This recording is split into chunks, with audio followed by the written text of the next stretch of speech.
Hello, everyone. Welcome to another episode of Tales of Telduria. We are still missing Sammy today, though I do believe that this session will be the last session that they miss. I think their vacation ends in a couple of days, so they'll be back next week. I think that's what she said, yeah. Yeah, I think so, right? Probably. Regardless, RNGesus has selected Catan and Leiku to detail what happened last session. Okay. I guess that's pretty fitting. That is pretty fitting. Everybody who was pregnant gave birth. We went to the dragon shrine that was nearby Amethyst's hut. Amethyst tried to get a unicorn to lead us to the dragon shrine, but the unicorn bit him and he made it explode. Therefore, he was the one who put on the unicorn horn and led us to the shrine. Once we arrived at the shrine, we saw some fuzzlebees getting attacked by some big-ass angry wasps, and us, being very visually inclined, decided to side with the very cute animals as opposed to the very angry, ugly-looking animals, and we started killing the ugly-looking animals. Once that was done, the fuzzlebees flew off to their hive, and we were then approached by... what's the dragon's name? Mufir.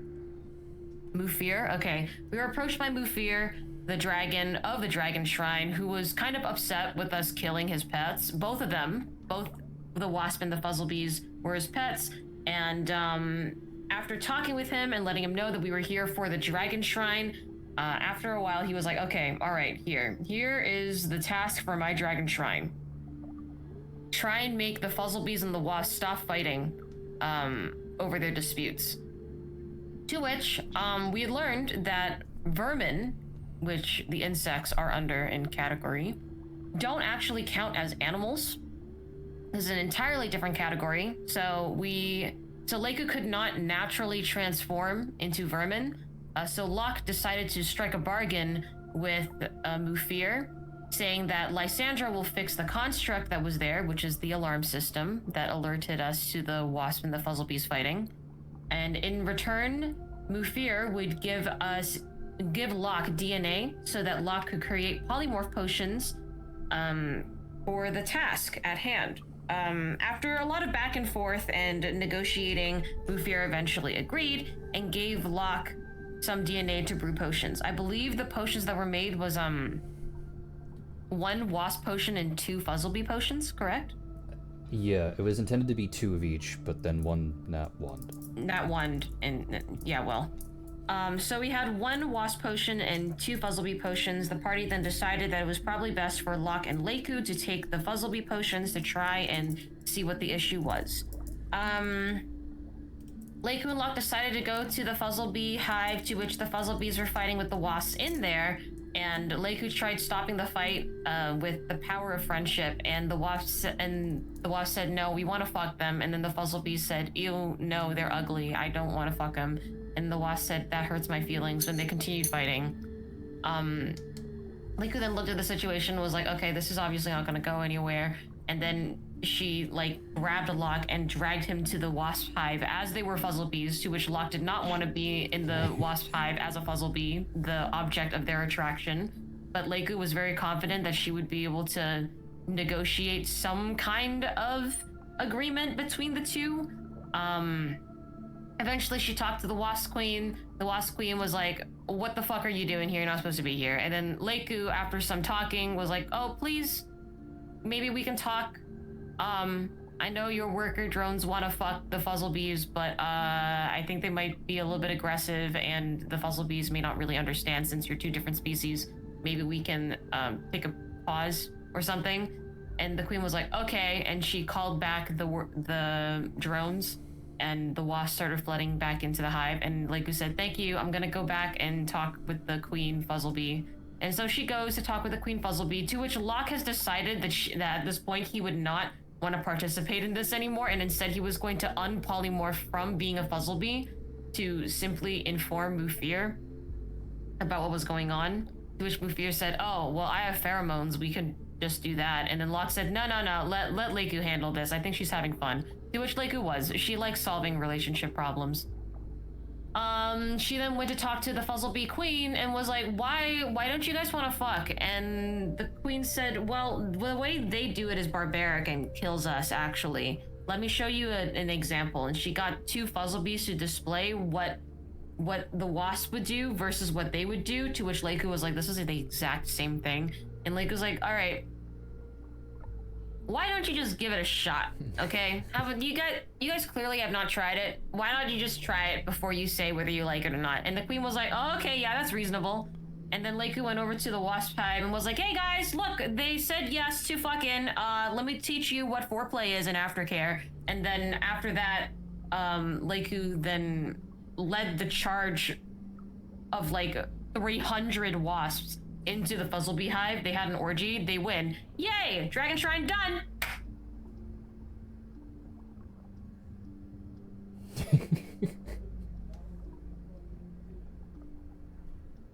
Sim was just as happy retelling that as she was whilst playing it out last week. Wow. Yeah, I was gonna say that. Beautiful recap. I also like YGF summary, the B movie, but every time you say B, we play a fantasy tabletop role-playing game.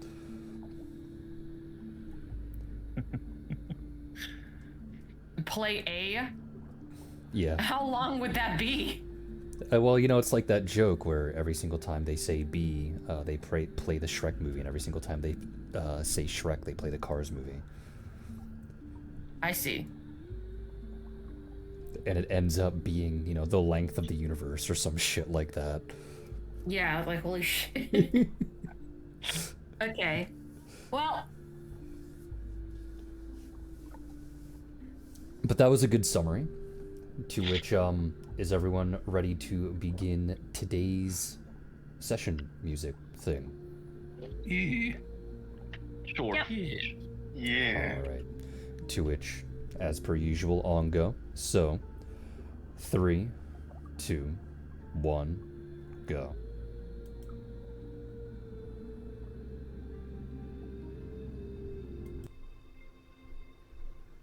Alright. So, you all stayed at Amethyst's cabin for only a single day longer after you returned from the Dragon Shrine. You all needed some rest, and it was best to set up as early in the morning as possible, since the trip that you were intending to take would take some time. A week, to be exact. Amethyst led you all due west of his home, through the snow, and to a place that simultaneously feels familiar and nostalgic, yet entirely unknown at the same time. A massive boulder. With calm instruction, he orders you all to walk into it like it's a doorway, to which most of you, save for Lysandra, are a bit cautious with doing. That is, until Lysandra does it herself, walking into it and vanishing as if she were taken by some kind of transportation spell. After a small back and forth with Amethyst to confirm that nothing will go wrong, the rest of you follow, and then you soon learn as to why this boulder seems so familiar. Because where you end up is probably no more than a few hours' walk away from Nihun. In fact, you can see the edges of town due south of you, just barely before the horizon. You also recognize that you are about a simple week walk away from Tarantus itself. And despite Nihun's distance from you, you can see that it has rebounded from its previous disaster. You obviously know that the population is most likely entirely different, considering what happened, but at the very least the town itself hasn't become an abandoned ghost town in your absence. So, begrudgingly, you all turn away and make a quick march back to the capital, as there is very little time to waste and much to accomplish in the meantime. Once more, you take another week-long trip to get to your destination, and when you arrive, you have a single-minded goal to accomplish, getting back to Kelnor without wasting any time. Leiku and Duras took charge in this particular endeavor due to their connection with the guild, to which I'll have the both of you go ahead and roll for diplomacy, since normally you would have done that. Actually, you know what, for compensation, how about you both roll it 3 times.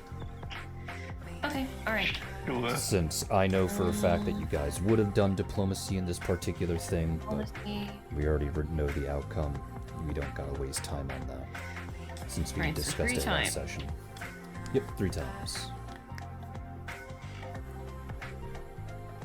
1, 2, I'm helping. 3. I'm helping too. 3, 1, 2, 3. 1, 2, 3.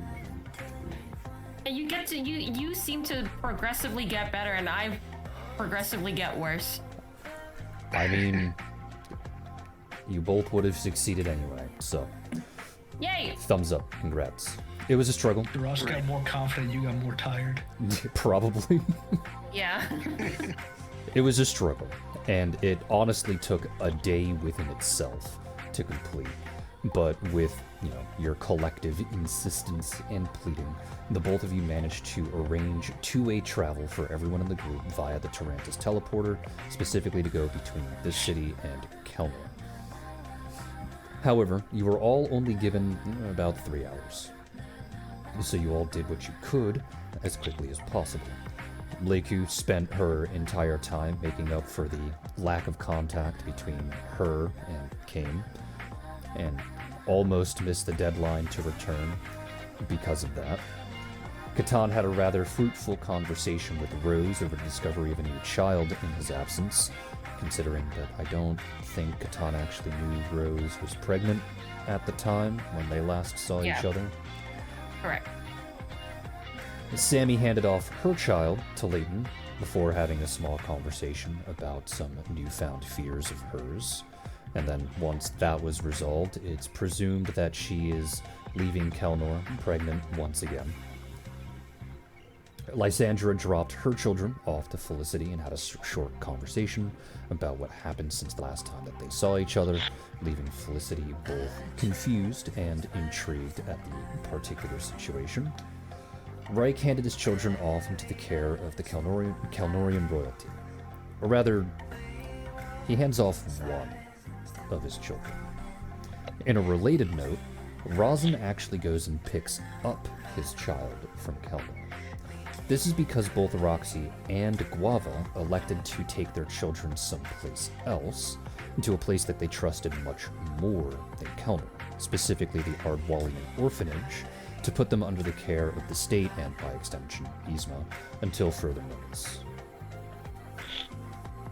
Then, with the bittersweet visit concluded faster than all of you probably would have liked, and after returning to Tarantus, you all begin to set up travel for Ardwell.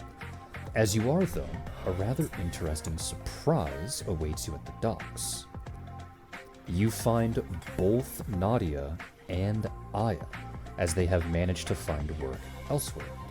Specifically, they managed to scrounge up enough of their funds from when they helped, Kane in the Civil War, and they managed to buy a merchant ship. And ever since you last saw them, they have been pulling in some decent profits, buying and selling items between Kelnor, Tarantus, Dragonport, and Ardwell. As a matter of fact, their next shipment is going out to Ardwell, and they offer to take you all with them, if you wish.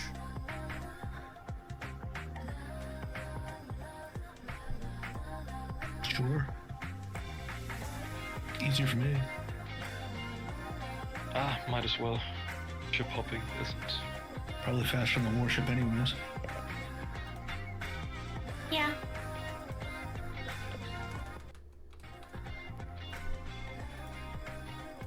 That's like 3 out of the whole group. I count as 2. Yes, yes. I count as like 4 they because I'm the one agreed. with sailing experience. True. Four? Okay, Admiral gets all the Of votes. course. Yeah. Rosin makes the decision at that point. Alright then. So, with the decision made, you obviously decide to go with them on their ship, to which the travel towards Ardwall is a little faster than what you remember. If I recall correctly, it took you guys about 2 months the first time that you went here. So, be it the winds, the captain, Lady Luck, or a combination therein, this trip only took about a month. Specifically, it took 5 weeks for those of you who wish to keep track of everything, but more or less about a month. After landing, and after securing a place to sleep in a nearby tavern, you all set off to do whatever small tasks you wish to do while you waited for Rosin, Guava, and Roxy to rebuild their instruments. To which, Reich, I need you to make 5 fortitude saves. Oh my god. Oh no, he's Shemile. sick. Oh. Sicky. Check what that is. 4 to 15.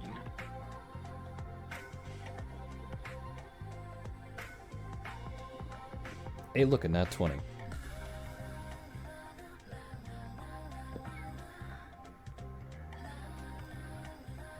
Two, 35 times 40.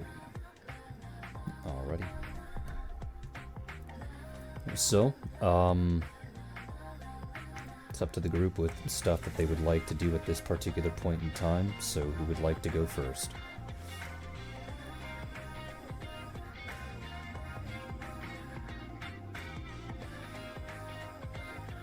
I mean, Rosin's busy. Oh, okay, go on. fascinated with actually watching and potentially helping Roxy in how she actually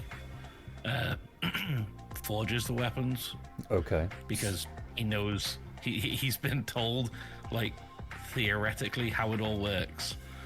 Now he has a chance to see it happen. So you want to approach Roxy and try and convince her to let you watch. Don't you put it like that? No. I mean, you can try if you want to.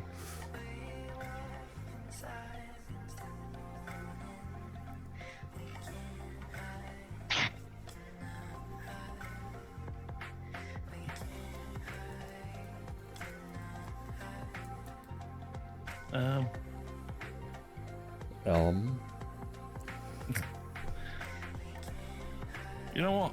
YGF had something to say, so let him go first. No, I was just confirming that Rosin was busy. That was all. That was all I was doing. I can't do any of the other stuff I needed to do yet, so it's just everyone was silent, and I wanted to explain why I was silent. Solok, do you brave the dog? Don't phrase it like that. Wolf. It's the phrasing that makes it weird. But yes, he will approach Roxy and he will say, obviously you're the only one who has successfully done this in the past, but I would like to offer a hand as an assistant if you need any help. I'm very fascinated to see how this actually works. Roll for diplomacy.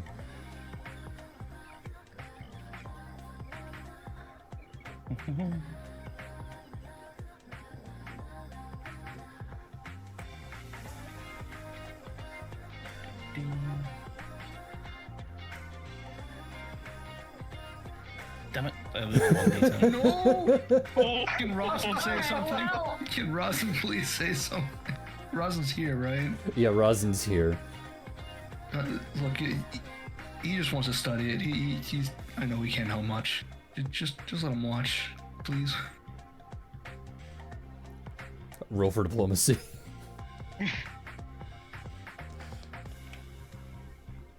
Oh, this We is. get another nat one, and YGF is not getting where Rosin's not getting a new weapon.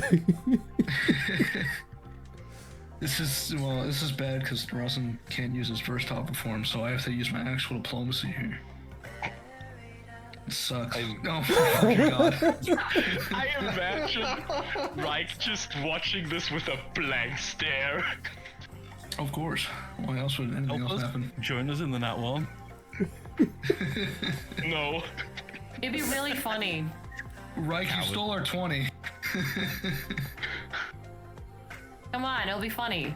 So, Locke, on. as you approach Roxy and you politely ask on whether or not you can watch, since you're curious, you want to see how this whole process functions and everything else. She looks at you with mild disdain, not because of who you are, but because, you know, how dare you try and steal her state secrets. And as she's leaning in to quote-unquote examine your intentions, and by examine, I mean she's doing the dog sniffa. That's when Rosin speaks up to try and vouch for you, which distracts her from doing the dog sniffa, and she goes, no. They're lucky that they're getting paid at all. Damn. Oh well, sorry. No worries. She will then turn to Reich and extend her arms outward.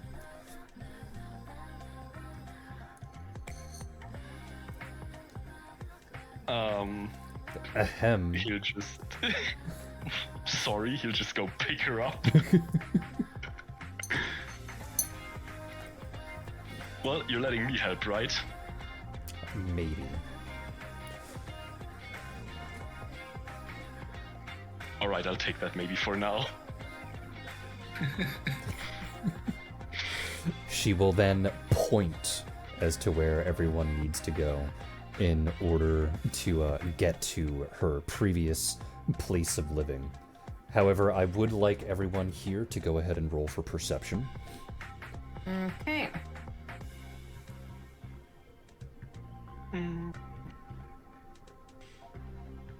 Thank you, chainsaw outside of my window. Chainsaw? Yeah. Oh my god! Great. Not What are another you- one! What are they even cutting down out there? I don't know. I think they're trying to... Okay, it might not be a chainsaw because I know they were dealing with, like, you know, those cement bricks. Forward to Ross. It looks even worse next to everyone else's rolls here. Wait. Sorry, what is it we're rolling? Perception. Perception. Well, I'm not seeing shit. Everyone rolling well above average. To Ross coming in with the 1. No, not 69. How could you? I was like rolling a 2. Just so close to something funny, but just a failure. So as you're walking through the city, following Roxy's directions and whatnot, you all pass by the cemetery, as it is in between where the docks are and where her previous house was. And you all watch as you're walking by the cemetery. She stops mid-sentence, and her head slowly turns as you are walking by, and she goes,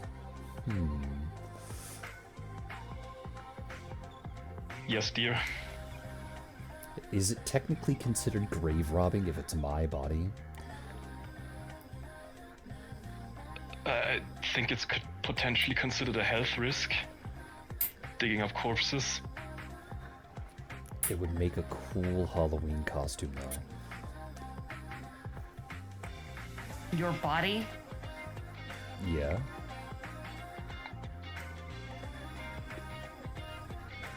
Why? You married a freak. You know, can we please not?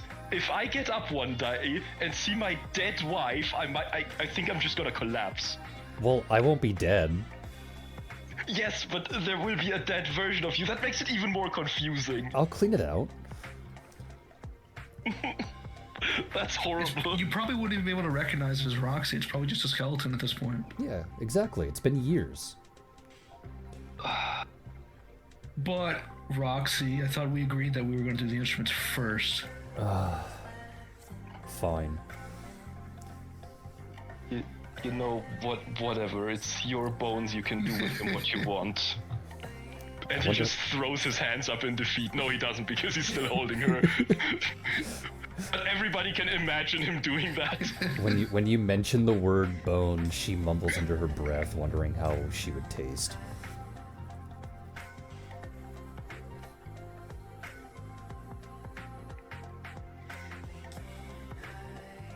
You know, I can tell you it's very good, but not in that context. Damn.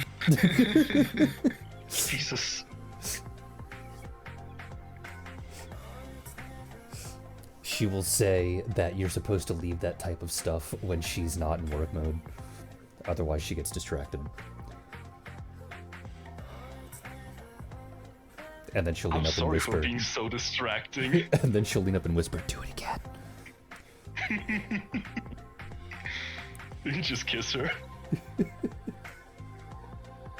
Alright, so you eventually make it back to her warehouse. Oh, I forgot to change over to the yard background.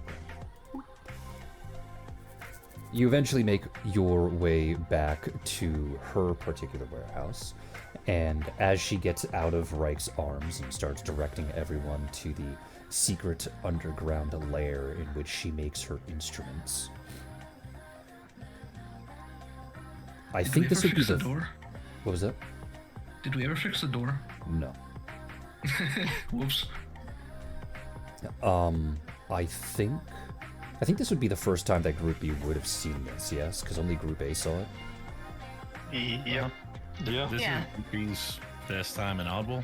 Yes. So, when you all walk in and you look at the meteorite, you didn't expect Guava's statement to be so true, because when she mentioned that it was enough GDP to tank enough metal there to tank an entire country's economy, you were expecting that it would tank one country's economy, not the entire global supply.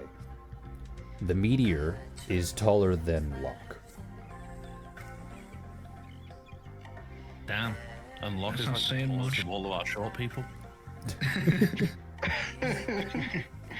Oh, this is the Thieves Guild first time here. I guess Roz would point out, hey, you don't steal anything. You will get caught. I promise. It's not stealing when it's owed to us. I'm not talking about that. I'm talking about in general. Oh. While you're in Ardwall, do not steal anything. I mean, there's no job in Oddball, so why would I steal anything? You remember, you're talking to professionals. Also, I don't even like stealing. I don't think that's what Rosin's referring to. Well, too bad. That's what he's getting.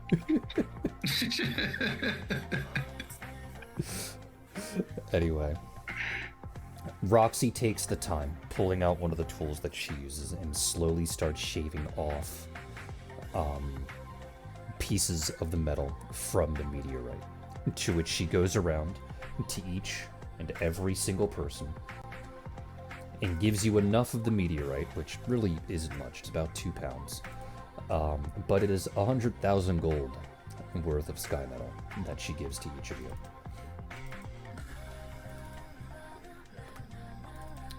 Smile.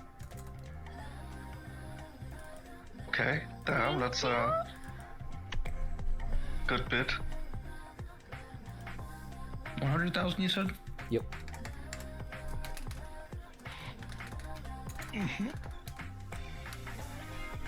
Is that it?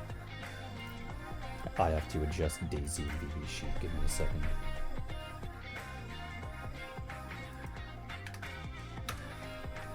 There we go. Their sheets have been adjusted.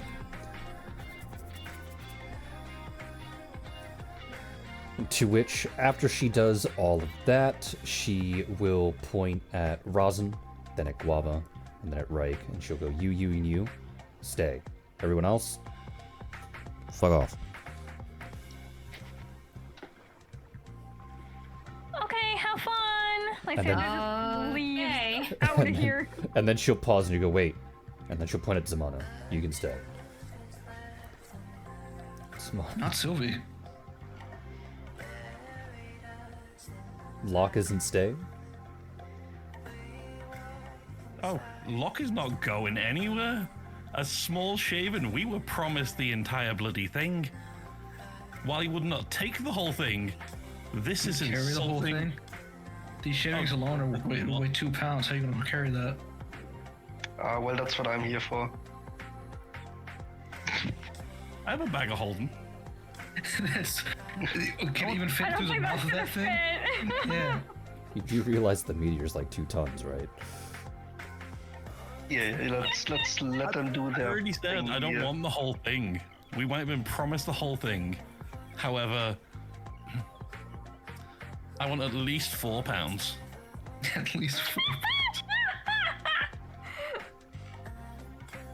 Roxy will stare down at Locke and go, "Did you get that in writing?"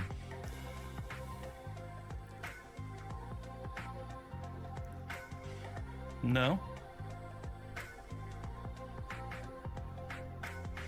And then she will slowly leaning down to Locke. Was in the official documentation anywhere? No? Then you will get what I give you.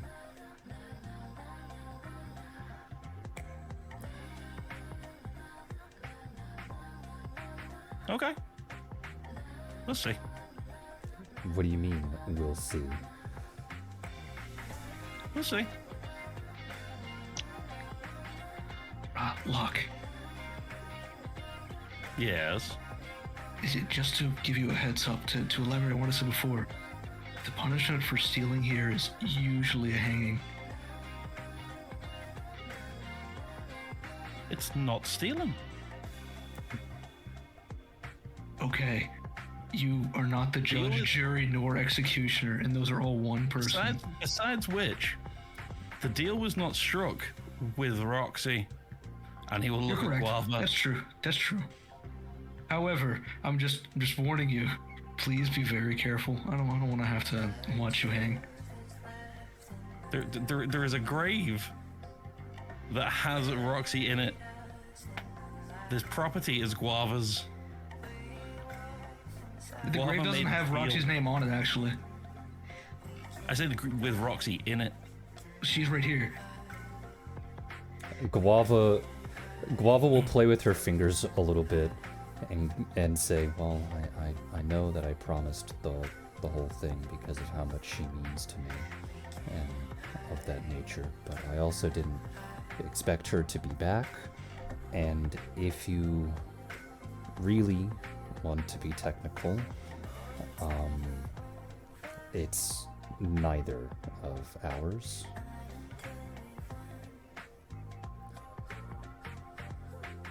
Who does it belong to? Well, it goes on to the next of kin, and as far as Ardwall is concerned, Alice is still alive.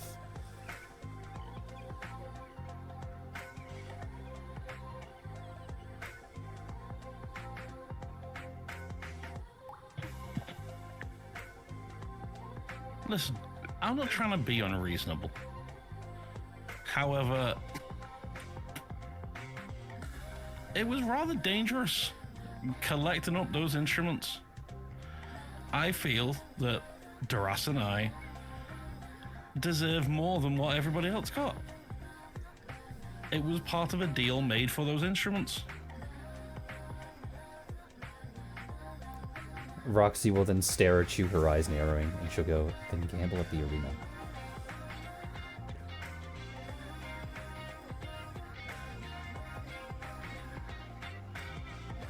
Was the pay even promised to you and Duras, or was it promised to the guild itself? And if I recall, it was promised directly to those who would go off to go collect the instruments, because this was not a guild contract. This was a personal contract. So was it promised to all of them, or just Layla? No, it was promised to Layla and everyone else who did go collect, which I believe would constitute Doras and Locke as well. If Kate was also part of that, then it would also be to Kate, but I know that it was Kate was promised part to of that, the yeah. people that And no, helped Kate get all went the with instruments. the other group. Yeah, Kate did it with the group. Oh yeah, sure. Yeah. Yeah, so then it would be Layla, Locke, and Duras.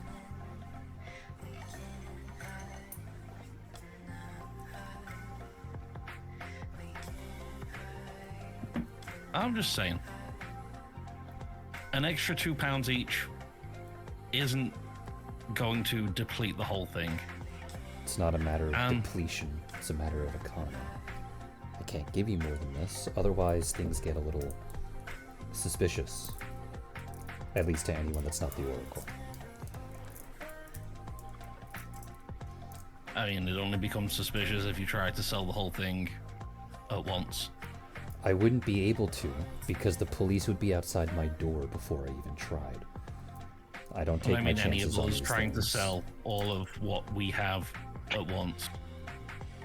You wouldn't be trying to sell all of it out all at once, would you? You would be trying to trade and barter for other things, correct? Uh-huh. You'll be fine. If you want more money, go gamble in the arena.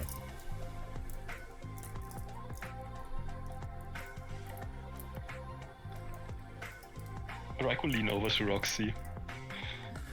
If that's really all we can do, because they really did put in a lot of work for that. She'll just Maybe it would be fair compensation to let him watch. She'll open her mouth and then look over at Reich, her eyes narrowing, like she has been immediately betrayed. Immediately betrayed. You fucking bastard. Fine, you can watch. No, forget it. You don't want me to watch. That's fine. I have the notes. That's interesting enough. And with that, Locke is just going to walk out. He'd really give up the opportunity to see that firsthand? Okay. It's kind of surprising, honestly. I think he's just being sassy. I guess, but it's he's not Yeah. getting him anywhere. It's just he's only hurting himself. Reich just looks at Locke leave with the fuck did I just piss my wife off for look? Like, thanks, bro. Wow. As Locke is walking away, Roxy will shout out and call him a slut.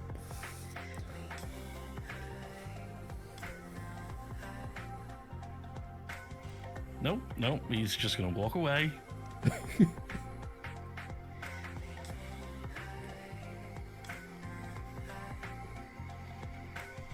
He's just gonna walk away and it sounded like he wanted to say a little bit more.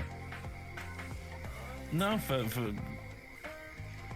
he's probably just gonna walk around our wall in a huffy, pissy mood. What? You could have. Whatever. You're just making yourself angry for no reason. You rage baited yourself. Yep. Yes, you Yep. did. And I personally am satisfied with it. I'm personally satisfied with it. Well, at the very least, I know everyone can do a little bit of shopping today. As a matter of fact, I'll say to everyone here, I guess you can start going and looking to see if there's anything that you would like to get, or buy, Slots are filled. or See, upgrade, armor's assuming your maxed slots out. aren't already filled. I think for some of you, you're missing a little bit. Like, I think Leiku's missing, like, the belt of physical perfection, or at least a belt of some kind, if I recall correctly. It's not like I have any slots for it anymore. I could have sworn that you had one slot open. Nope, I have braces of armor +8, headband of mental superiority +6, ring of protection +5, amulet of natural armor +5. Those are all 4 of my slots. Oh. Okay. Yeah, I mean, Catan has 1 extra slot, but like, what the fuck would he use it for? Headband, maybe? If you don't already got that. I guess. The punching amulet. There's also that too, yeah. The fuck is a punching amulet? There is an amulet that increases, I think it increases your to-hit and damage for natural attacks. I'm gonna have to Amulet of go Mighty look. Fists. What was that, Lo? The Amulet of Mighty Fists. Yeah, there we go. Okay. Correct. Thank you.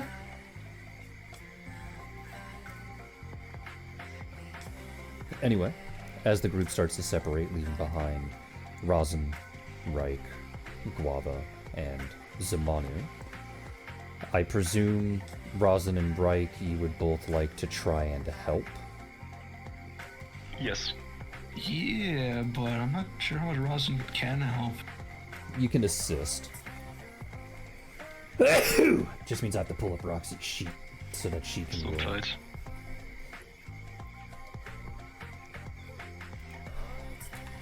This is like a multi-week long process, isn't it? What'd you say, like 2 weeks or some shit?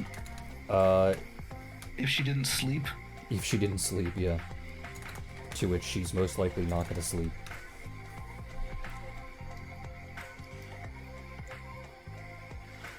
Does Nasa have any strong tea she can have us have? Roxy's more or less got that covered. Okay. Yeah, she has gamer subs. And you too can have gamer subs if you use code VIAMAMI at checkout and get 10% off your order. Thank you.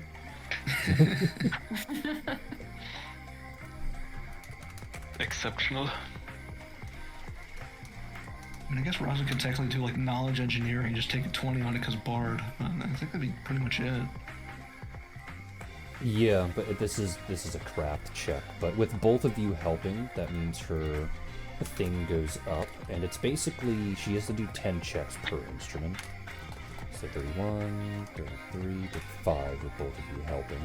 So that's 1, 2, and 3, to which...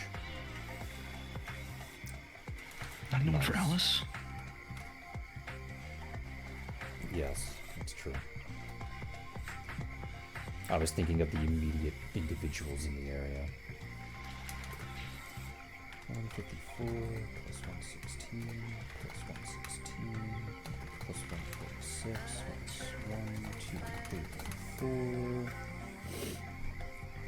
So plus 3, 2, 0 plus times 10, 20, 30, 40.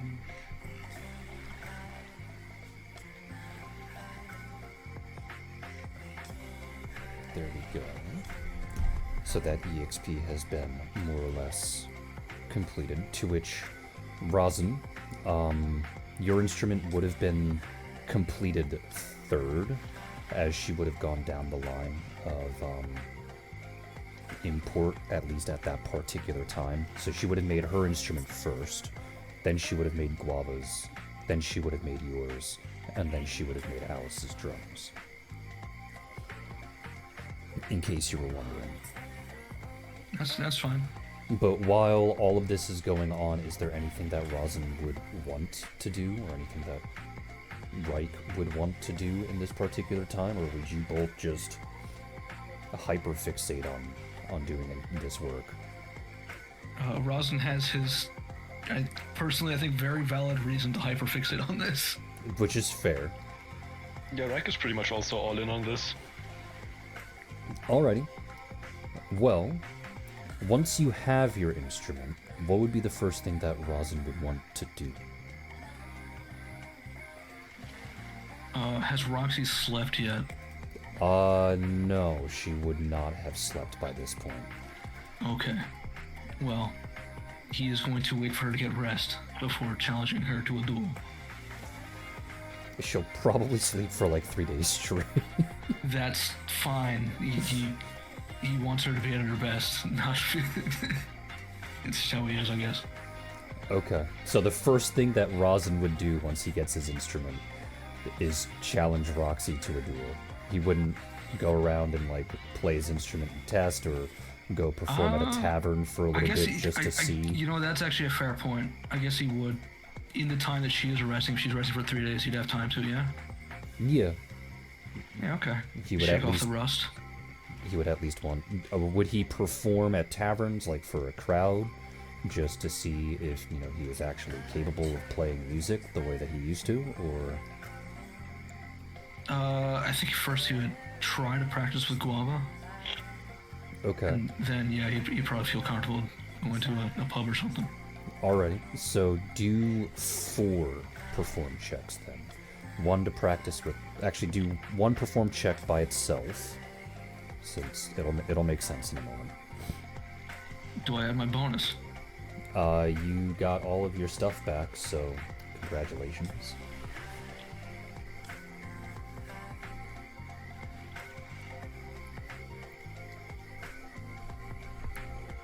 And then go ahead and do 3 perform checks. You can combine it all together.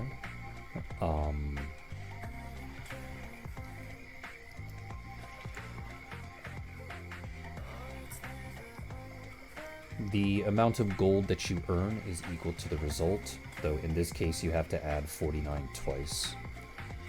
Though if you want to make it easy, it'd be add 100 Only subtract twice? 2. Well, it's because 49's already added to it. Because you're adding yeah, fair 49 point. to every roll. So that's why I said you can add 100 subtract 2, so it'd be 163. Because that's how performing for crabs kind of functions. Okay.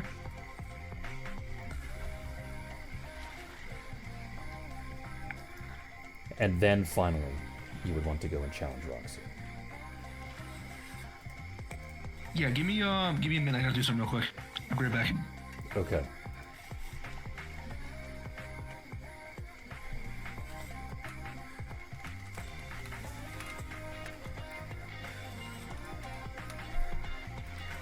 So how's everyone doing? Meow. Okay. It's like Hissy's still here. I can still hear his voice. No, he goes meow. Meow. Yeah. Oh,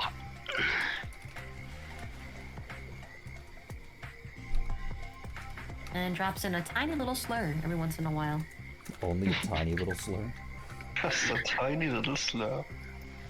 He's very why did deliberate. that sound so much like Bob Ross? And now we're going to drop a happy little slur. Happy slur. Thistle, what the frick? Stop standing! Why is he? Yeah, Why is he slur. standing? Is there something outside the window? No, he's standing and staring at me. He has his Yeah. back facing towards the window and he just stood up at me. He heard you say the word slur and was immediately interested. Yeah, I bet you are, huh, Missile? Yeah?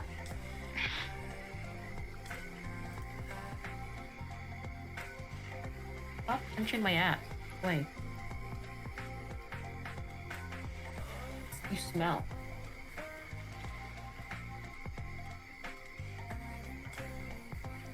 Oh, okay, I'm sorry.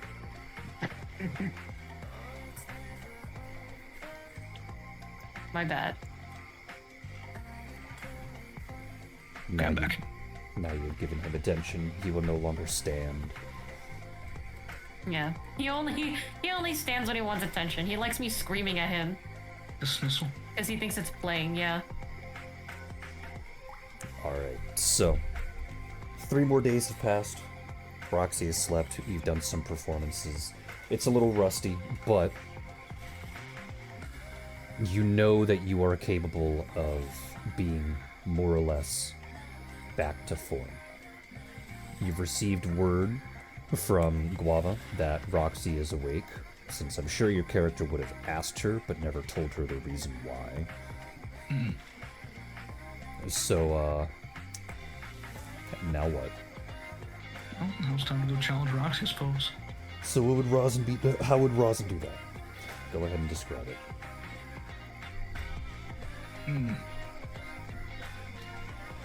Imisa.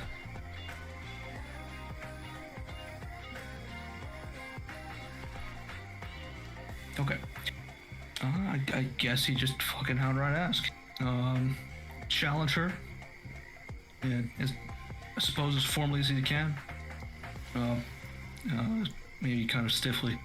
Roxy, I challenge you to a duel. Your musical skills versus mine. I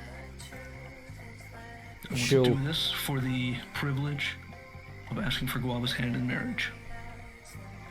She'll look around to see how many witnesses there are at this particular time. To which Reich would obviously be around, and so would Guava.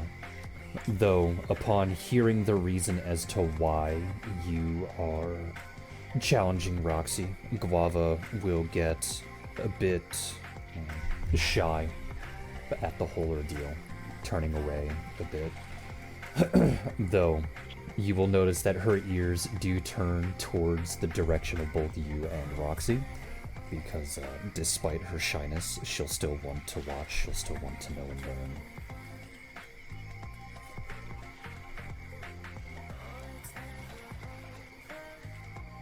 And then the duel begins.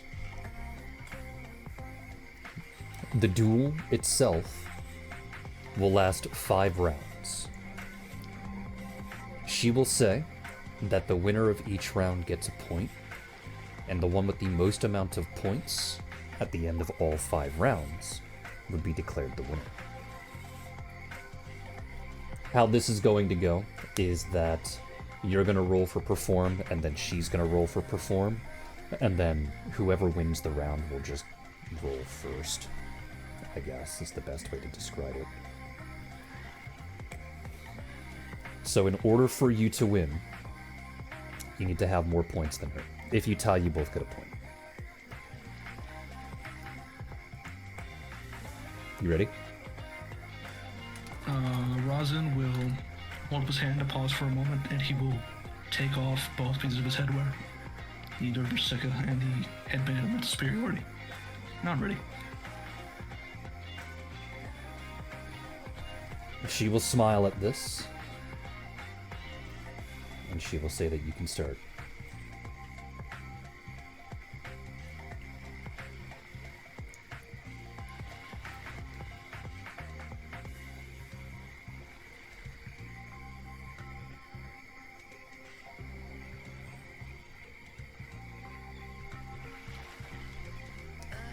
All right.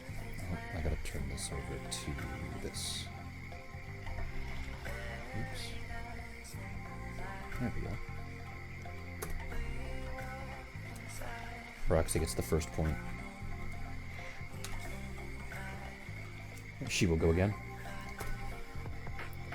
And she nat 20s. Ooh.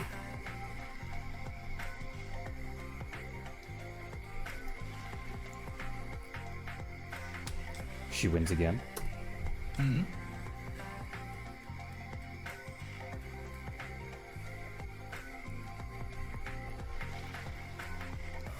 So that's her roll. Ooh. 2 more rounds. Oh my god.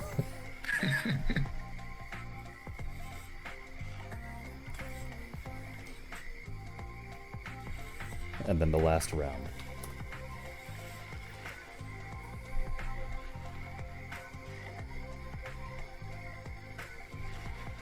Damn, Rosin only got 1.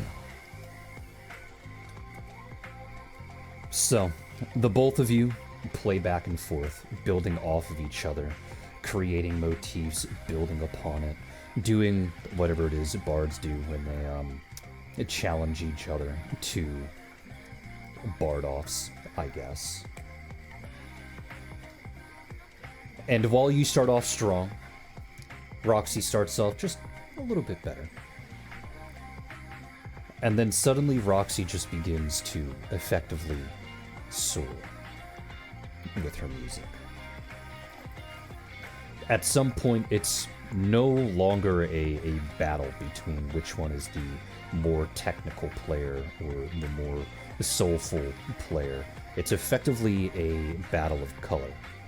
I like to think of it as like a beam battle in Dragon Ball.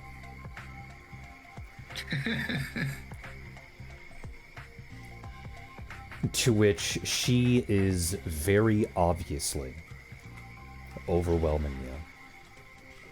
And then when the last song begins to play, the tables begin to turn, before suddenly you completely overwhelm her. And when the song finally ends, she shrugs, holding up her guitar in one hand, and goes, "Oh no, look at that. I guess I lost."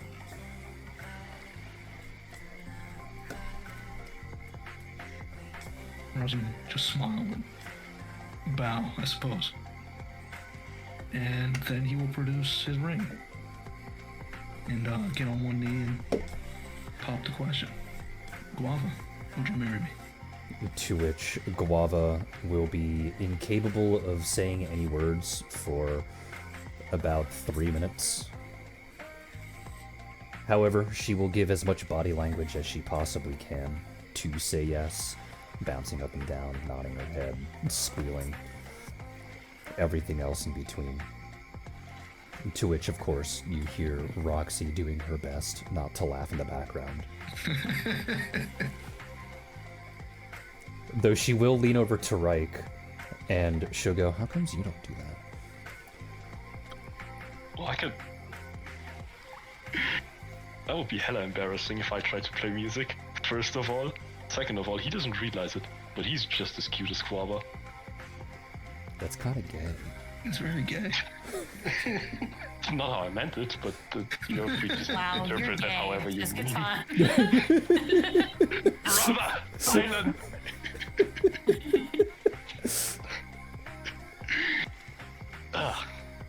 This weird itch in my back as if somebody's talking about me.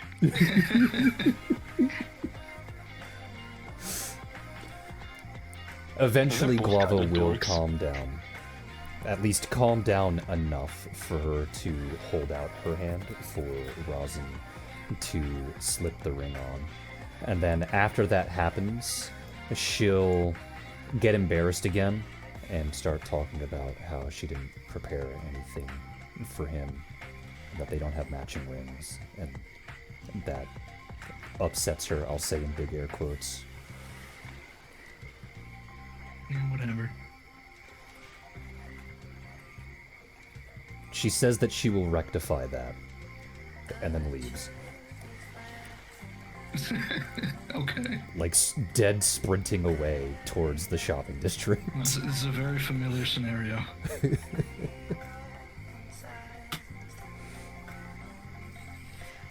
Hooray, everyone give Rosin a round of applause. Yay! Yeah. It's very Yay. enthusiastic. Hissy off in a long forgotten land going, hooray. Yeah. Alright, that was cute. Too bad Locke couldn't watch. But when I say it, it's gay. Okay. Okay. Sure, buddy. Yay! You're gay! Yay! You fucker. Would you like that? Yeah? Okay.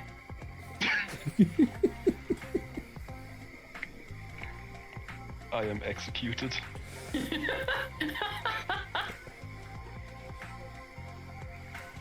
Alright, was there anything that anyone else wanted to do?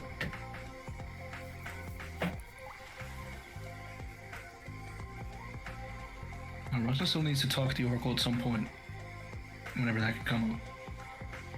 Is that something that he would do by himself, or would he try and get the group to go and talk to him? He'd probably at least need Guava there. Okay. Aside from that, I don't know if they want to come along, they can. I know she would be It does- currently preoccupied. Yeah. So, whenever that can happen.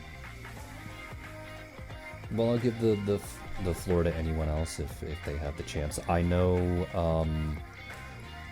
both Avalon and Joan of Arc are with you. Sure, I haven't described what they've been doing, but Avalon really hasn't been doing all that much. And Joan of Arc has probably been complaining that the seawater is getting into her joints.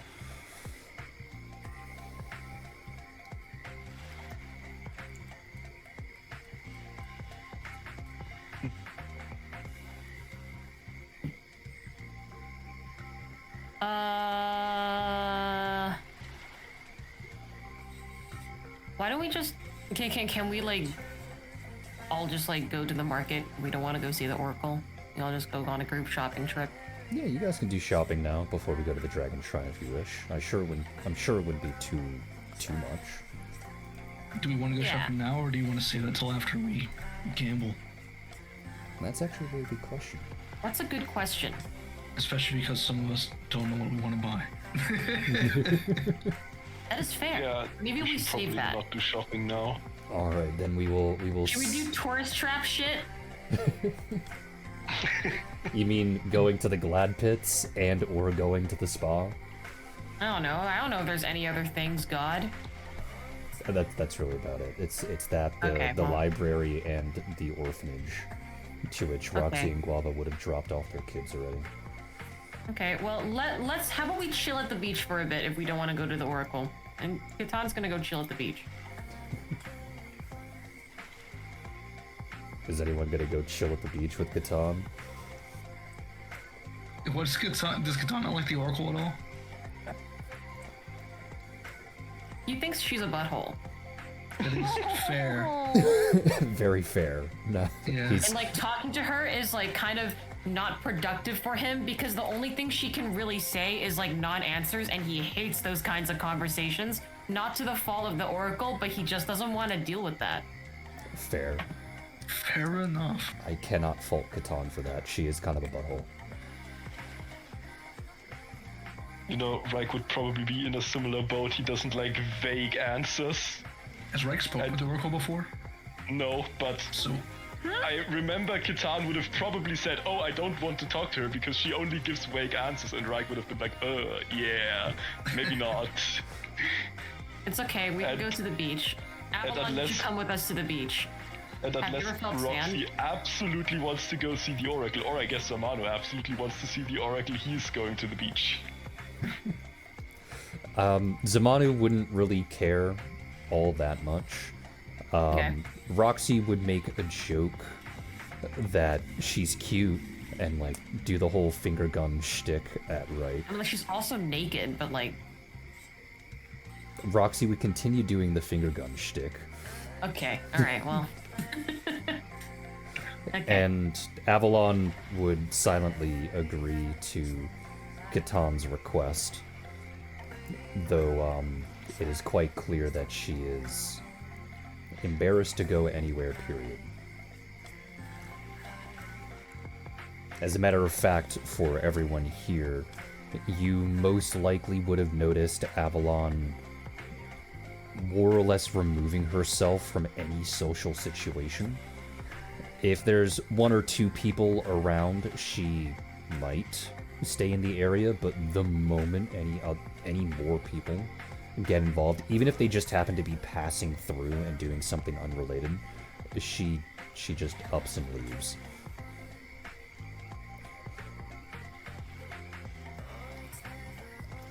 you know what, girl? Valid. Fuck. What?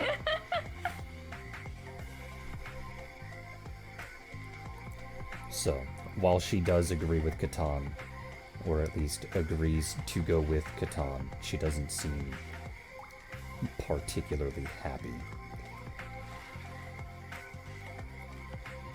Like she is naked, I guess, is probably the best way that she frequently acts. Oh. Well, is there anywhere that she would like to go? Has she indicated anything?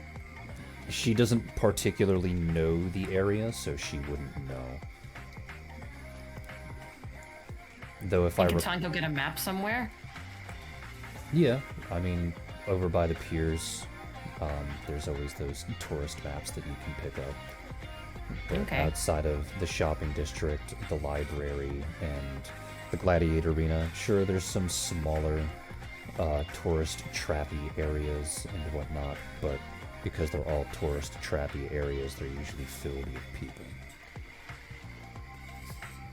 Though I guess Catan can make a perception check, followed Okay. by a basic knowledge check. All right. Perception, and then let me go look for knowledge. Well, it's just an in check, right? Yeah, a basic int check. Oh, I don't do those very well, but that's okay. Yeah. Thank God that perception check helped carry you, though.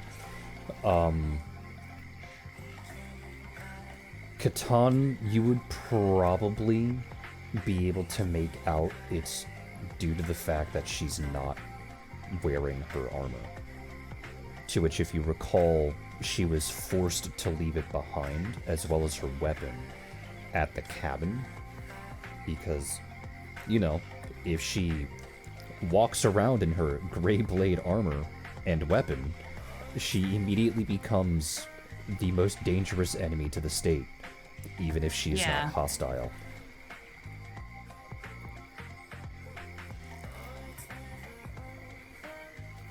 And the fact that she has to cover the top half of her face, lest people start asking questions, she's just uncomfortable all the time. Yeah, that's fair.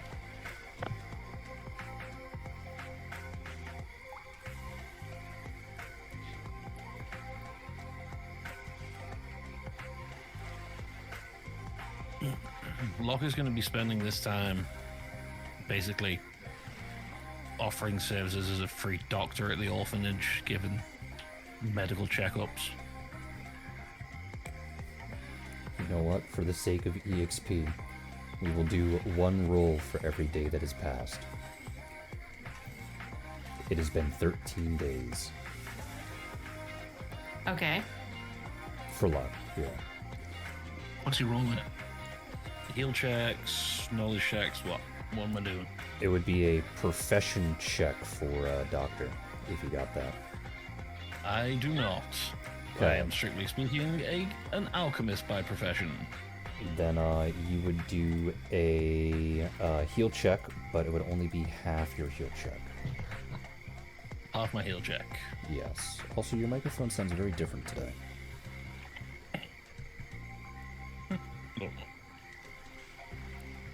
I don't think I've changed any settings. Did you have a Windows update anytime in the last 10 years? The fuck?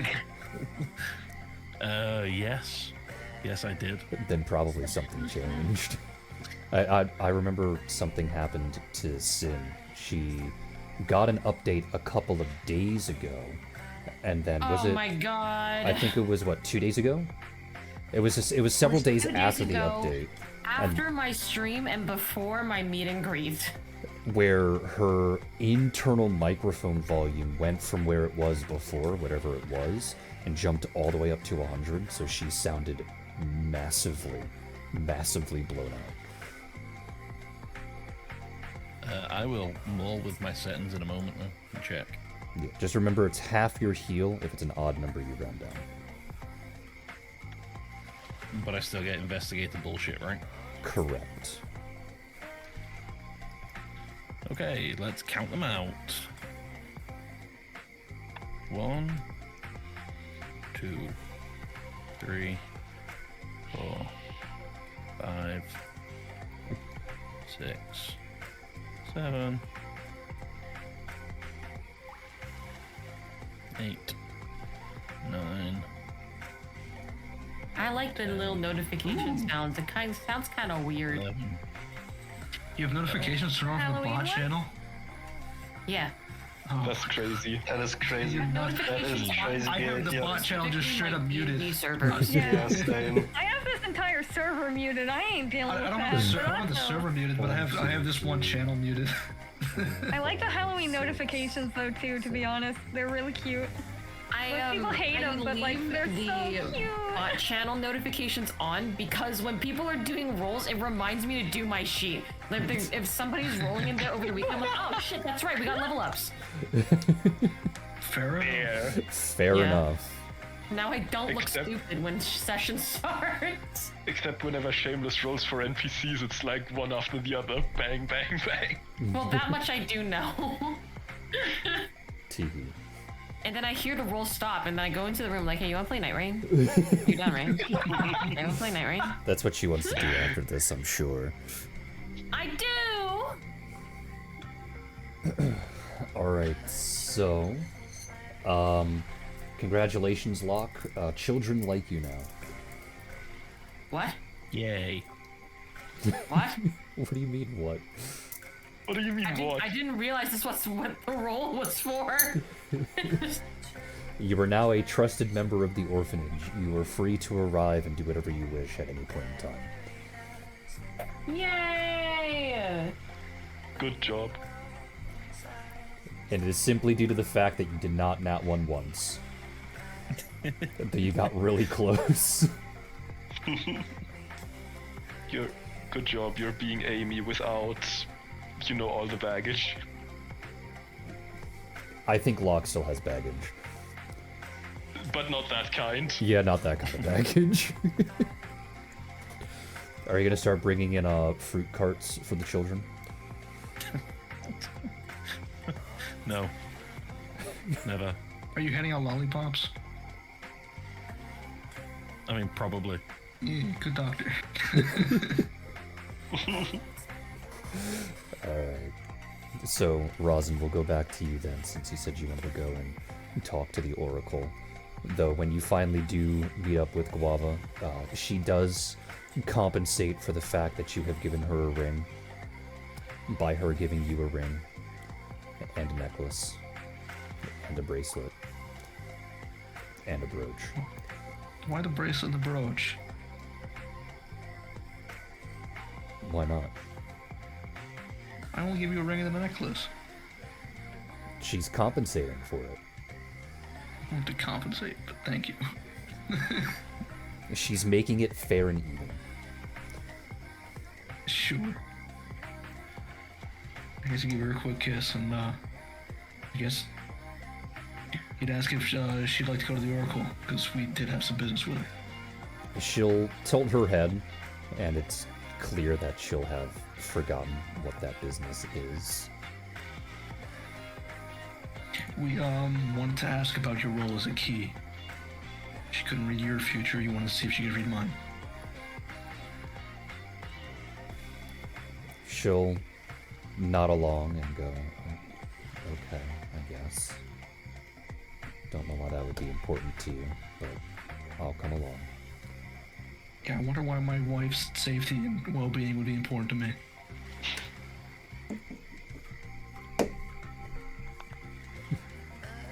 You make your way That's gay. over. Anyway. That's gay. Anyway. You make your way over to where the spire is. And you find that the doors are already open. If only barely. Guava can walk through just fine, maybe have to squeeze a little bit. But Rosin, you have to turn sideways and slowly inch yourself through, as the doors themselves seem far too heavy for you to move out of the way. And when you go inside, you walk all the way to the end of the walkway, and much like from what you remember before, you lean over towards the water and start pattering at the surface of it for a couple of moments before it begins to ripple in the opposite direction. And the Oracle's eyes slowly ascend from the water surface, to which it's only her eyes. And despite the fact that her mouth is covered, you can hear her when she speaks, and she asks why you're there. Which seems to be a bit of a misnomer, but she likes to ask it anyway. Rosin will bow, and I would like to ask for a reading. What kind of reading? Are you able to read Guava's future? Or is it still clouded like it was before? It is still clouded like it was before. Can you see her through mine? If you're asking how long that goes on for, I see it going on for quite some time. I was, more referring to our issue at hand with the gateways and her being a key. Is that safe for her? There will be about 2 minutes worth of silence as she stares at you. And when she finally does speak, she goes, "It'll be painful." As a nonce. We were told that. Well, aside from the pain, will she be okay? I can't answer that question for you. Can't, or not permitted to? It's more or less the same thing, but no, I can't tell you that. The information that you are asking for is on the precipice of changing the future of what you wish or do not wish to do. If I give you a solid answer, it will change your decisions. So no, I can't tell you. Roswell, no, that's really all I came to ask about. What is the cost for this reading? You're asking things that you already know. I don't know. 1,000 gold. Oh, okay. Damn, that was quick. Would you take any sky metal? No. Okay. Do you know where I may legally exchange sky metal for coin? Anywhere in the marketplace. I'm sure Okay. armorers pretty much enjoy it if you wish to shave off a tiny bit and hand it over and say, hey, I found some sky metal. Okay, None I the will wiser. be back as soon as I can with your pay. Just leave it in the mailbox outside the warehouse. I'll have someone pick it up. Okay, thank you. And stop asking me questions you already know. I was asking about things I didn't know and you said you couldn't answer. The stare will continue. Rosin will just leave and I guess go try to trade some sky metal for gold and leave it in the mailbox. I mean, you can convert the sky metal directly into 100,000 gold if you wish, and then just subtract 1,000. He would want to keep some of it as sky metal. Any reason why? He is sentimental and he likes souvenirs. Same reason he kept sky metal last time. Okay. I mean, you can keep an ounce of it and turn it into some jewelry if you wish. He wants to keep it raw. But you can convert it into an item that increases your electrical powers. That is true, Since it can You turn did into mention a that. conduit. but what electrical powers? Well, you have the ability to call storms, obviously. Obviously, this is very, very unique. What the conduction could potentially do is either do a free pass for a couple of concentration checks. Which he doesn't need because that's not how the performance works, but anything else? If I recall correctly, doesn't the concentration check just become a perform check that you have to reroll anyway? No, you summon a storm with one performance as a free action, and the storm is just there. It just stays there. Doesn't require any concentration at all. What about the other one that constantly sends out bolts of lightning? That's what I'm referring to. Oh, okay. Then the other thing is that the damage increases. Anywhere Okay. between 1d6 and 3d6, depending on how well it is crafted. Okay, well, he has 2 pounds. He needs 10,000 gold to pay. And then how much would it be 1 ounce for jewelry? Actually, it depends on the type of jewelry. I do know that if you do this, it will take up a slot.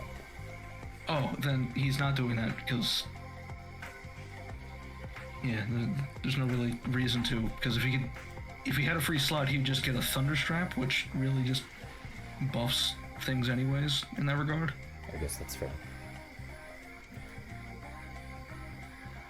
So how much? Okay, just he's selling 0.2 pound of sky metal to get 10,000 to pay the oracle. And this is gonna be it for now. Can he do that? Yeah, I'm seeing how much money you would be able to get by doing differential equations. Give me a moment.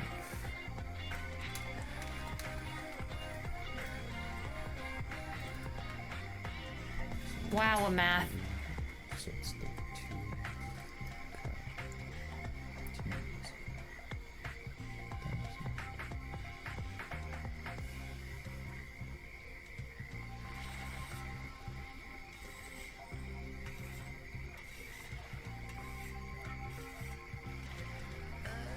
So that is...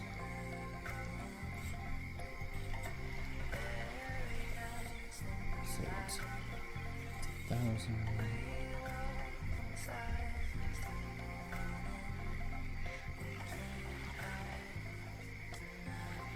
Okay. So.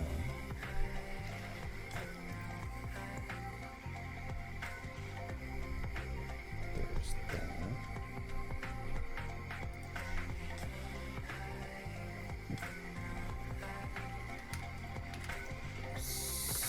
So that means left over we have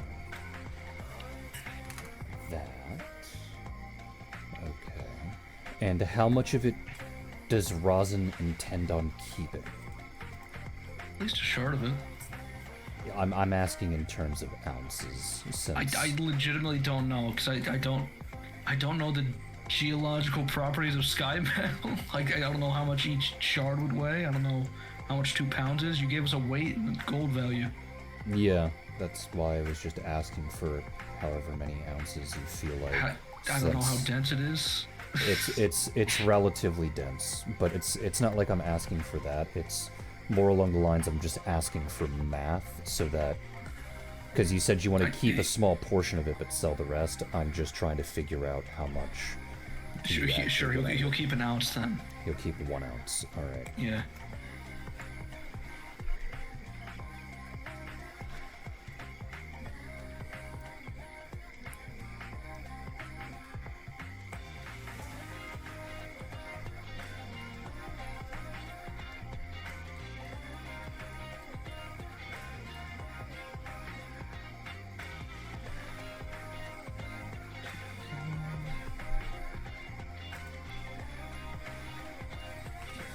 So there's that.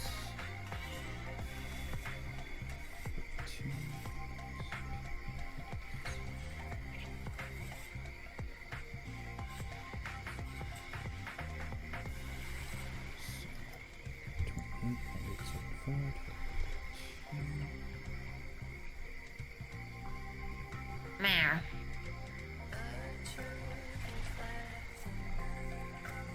Mere indeed. Oh, sorry. Oh, wait, well, I thought you did it on purpose. No, I don't do it on purpose. You make cat noises like every 5 minutes normally, so. Yeah, she does. I do. Oh, I don't do these things on purpose. Man, I don't know. Alright, so the amount of gold that you would get after, you know, paying off the Oracle and everything else would be... Oops. Would be that, because it's got to round up since you would have a decimal. Okay. That's how much you would have left over. Hooray for math! Wow. Is everyone ready for the Dragon Shrine? Yeah. Actually, wait. Oh. Because Okay. I literally was just thinking about it. Lysander wants to go see the Oracle. Okay. She wants to bring Joan. I'm sorry. I should Alright. have said something when Rosa was going, and then I was like, you know what? No, I don't need anything. And then, like, 2 seconds later, wait a minute, I need something. I see. I'm sorry. So, Lysandra would approach Joan of Arc, who, mind you, has been complaining about her joints due to the seawater for the past week, I guess. What would you say? How would you approach her? You know the drill. First off, does she actually have issues with her joints, or is she just complaining? You can go ahead and roll for perception, followed by your craft construct skill. Great, wonderful. Okay. This is my perception. Sure, thanks, perception. And this is my craft construct. Sure. All right, cool. You rolled the same thing twice. Yippee. At least it's not nat ones. Alright, so there we go. That's what we're at now. Alright, perfect. I didn't use the EXP. She legitimately is having problems, as assault on robotic joints is just absolute murder, the connections that are there. However, If the scale is like 1 to 10, she's acting like it's a 12. In reality, it's like a 2. Okay. She's first being a drama off, queen. she is being a drama queen, but is there anything I can do to protect her joints in the future? I mean, you can probably do some minor repairs now. 1 for each joint. 2, 3, Okay, 6, yeah. 7, I'll just 8. do that, so maybe she'll stop being a fucking drama queen. Gotta waterproof it. And waterproof. Use your grease spell. My grease spell! Oh boy, wait, I don't have one of those. I cast WD-40. I thought clerics do have access to grease. I was actually just about to go check that. Hold on, wait a I minute. could have sworn. Cleric. Legitimately, one of my. It is the best spell in the game. I don't care what anyone says. No, Where are you you, don't. cleric Wow. spellist? Okay. That's crazy. Ah man, I'm a cleric who makes robots and doesn't have grease. That's fucking wonderful. I could have sworn that they did. I remember Nasa doing it.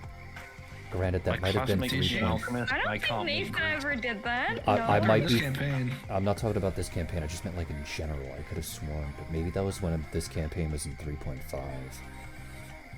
Maybe. Because grease 'Cause was they like a certainly 0 haven't with done it level now. spell in 3.5, if I recall correctly. So everyone just kind of got it.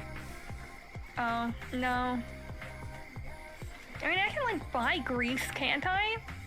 Surely someone sells grease. I mean, you Yeah, got sure. the mending give spell. Give me 1,000 gold for every grease. If you need grease, I will gladly just cast grease. It's like a level 1 spell. It's fine. I was gonna say, I know Awesome, you. Grease me up, boy. I know you have mending, and then if you Yeah, I combine do it have with mending. 12 craft checks, you'll be fine. At least Okay, to deal with so- the wear and tear that is being caused at the time being. I literally almost did 1d20 plus 12. Nope, it's 12 actual checks, you dumbass. Can I also cast guidance on myself? Give myself an extra +1? Doesn't that only You know, 'cause that'll work help. for one roll? I don't know. Can I keep casting it? Isn't it a cantrip though? Can't you just cast it over and over? Yeah, I that's can. fair. Alright, Sure, I'm you casting can cast guidance. like 12 fucking times. This is just like 5e. Yeah. Okay, so my little checkies here. Yeah, you got a +1. Hooray. Yeah, that +1 is gonna save me one day. Don't be like this. Look, the bot is teasing. Look at that. Multiple 2s. Yeah, for fucking real. At least it's not 1, but this bot's That's what not I'm saying. happy It's today. teasing. Oh, good point. But also, man, this bot is not happy today. This bot is not happy at all. It did like 1 nat 20, and it's just At least you didn't not one, so valid. 6 times 12.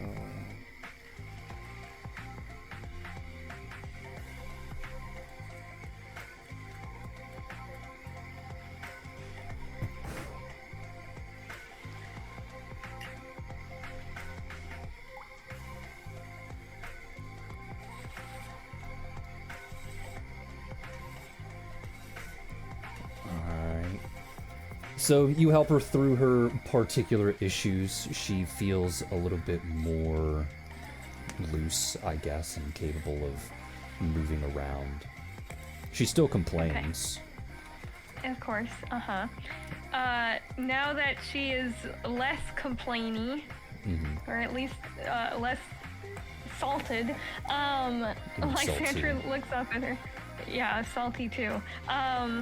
She looks up at her and goes, "Okay, Joan, I know you don't like the water and you don't like the air here, but I'd like you to come with me to see the Oracle." And she'll ask And she's in why. water.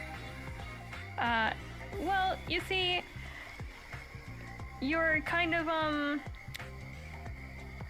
would say you're not really supposed to be here. You should have died a while ago, but Ione wanted me to bring you back, and I wonder if maybe we ask the Oracle if you're, supposed to be involved in some way. She knows a lot, because she's the Oracle. Yeah. But the last couple of oracles I met were kind of cunts, so the answer is no. Joan, please? Nope. Joan, I gave you this body, please? And now it's mine, and she'll start to walk away.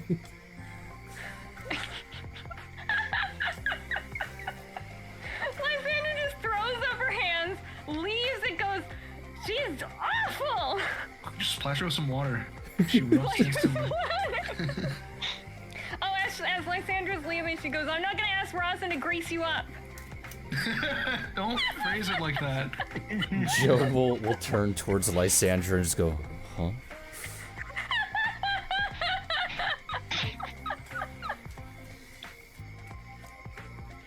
Lysandra just shrugs.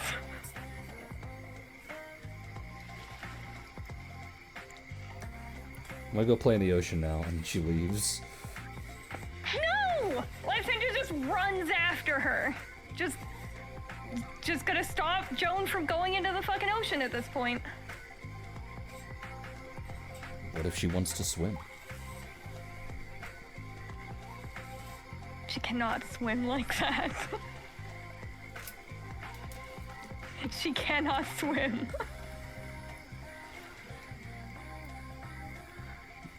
Are you still gonna go to the Oracle? It's clear that she doesn't want to. Yeah, Lysandra's at least gonna go ask, even if Joan isn't gonna come with her.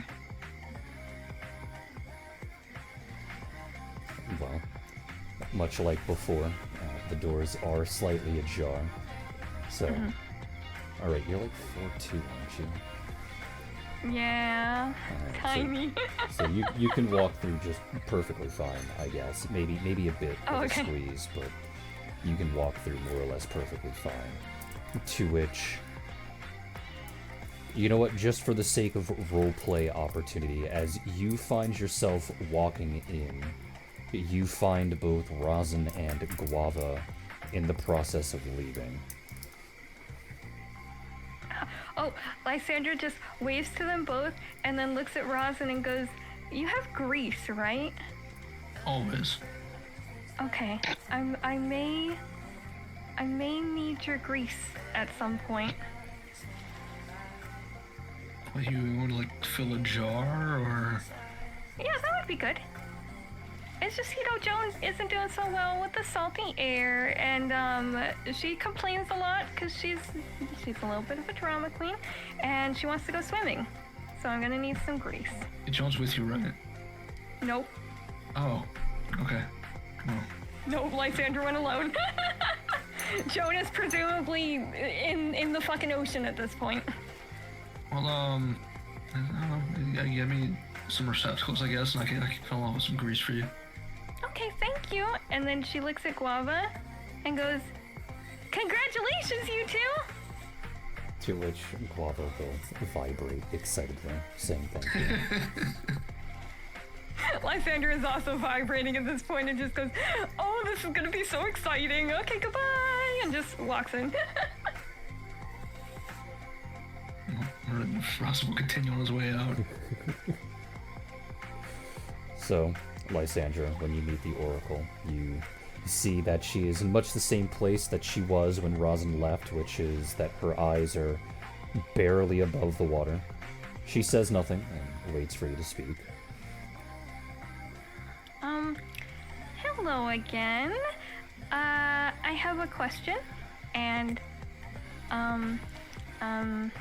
so there's a woman named Joan of Arc, and Yoni wanted me to bring her back, and I was wondering if you perhaps knew why. Is she important? I can only see the future. I can't see the past. Is she important in the future? I wouldn't. Why wouldn't you know? Well, I can't particularly see things that aren't alive. Ah! Because she's a robot. Okay. Guess I'm gonna ask Ione at some point. Thank you! How much do I owe you? 10,000 gold. Okay, thank you. Can I bring it back? Her eyes will roll and she'll go just drop it off in the same spot as Rosin. Okay, thank you! Lysandra just turns around and leaves. You need to do more math again, because Well, no, if you're dropping off 10,000 gold flat and not keeping any of the shard for yourself, then you just add 90,000 to your gold count instead of 100,000. Okay, now Biggie Thinky Thonk here. How much sky metal is used to make, like, weapons and stuff? I guess the better question would be is what do you intend to make out of it if that is your goal? Well, I want to put some of it into Hissy's body.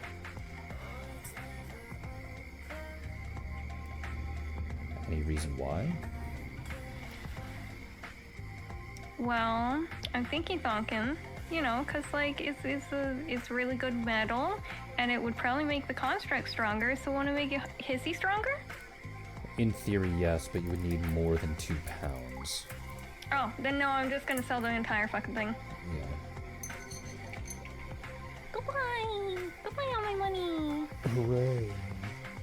Okay, so that's just 10,000, and I have 90,000 left. That's Yes. math. Yes. Okay, good. Anything else that anyone would like to do before we move on to the Dragon Shrine? Not right now. Nope. Alright. No, nothing important. So after, we'll say, another day of rest and relaxation, you all would have gathered together to make your way towards the nearest dragon shrine. To which, once you're all together, I know that you guys would all ask like, where it is, how to get there, so on and so forth. To which, as I said before, Zamanu would know, because, you know, she's from the area. She technically grew up in that particular area. To which she tells you that the dragon shrine itself is underneath the spa. As in, you need to enter the spa and swim down in that particular area where everyone, you know, sits in the public spa area. You need to swim down about 100 feet and then swim east about 200 feet.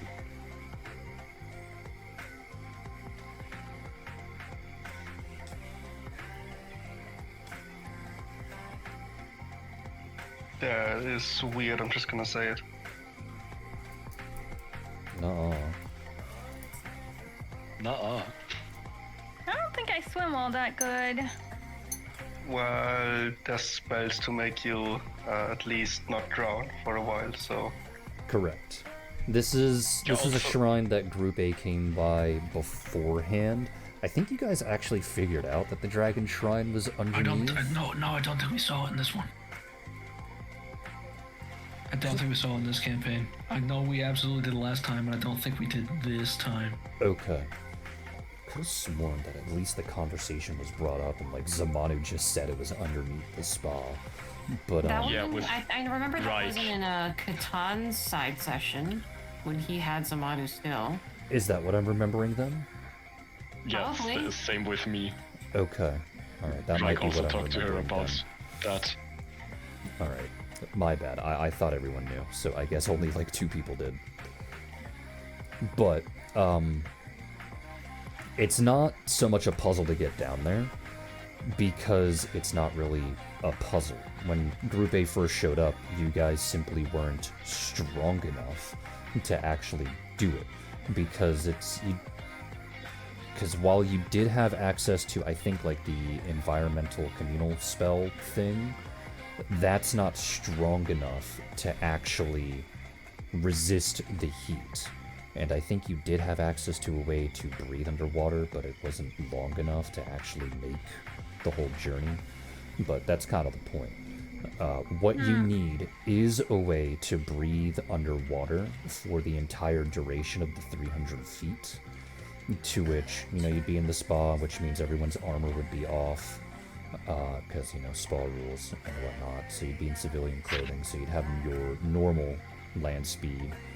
Though I think the only one that affects positively is... No, the two that affects positively would be what, Duras and Lysandra, because you wear heavier armors, right? Yeah. And how swimming works, depending on the spell that you use, is that your swim speed is half of your land speed.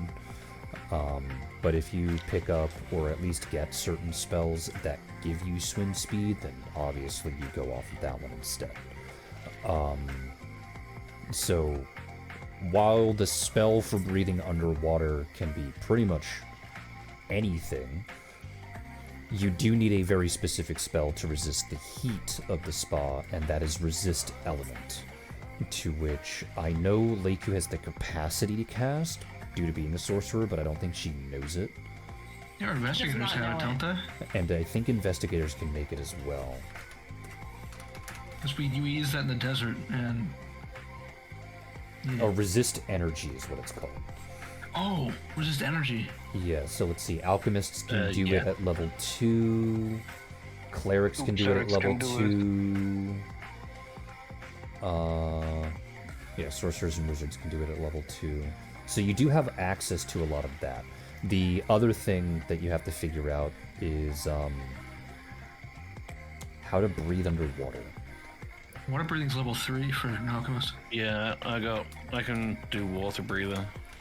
Is there anything that like gives people a swim speed, or is it just water breathing? There is. Oh, clerics also get it at level 3. Yep. Rosin can also technically cast it once per day, but he'd prefer not to, considering other people can right now. Fair. There is Touch of the Sea, which is a level 1 spell.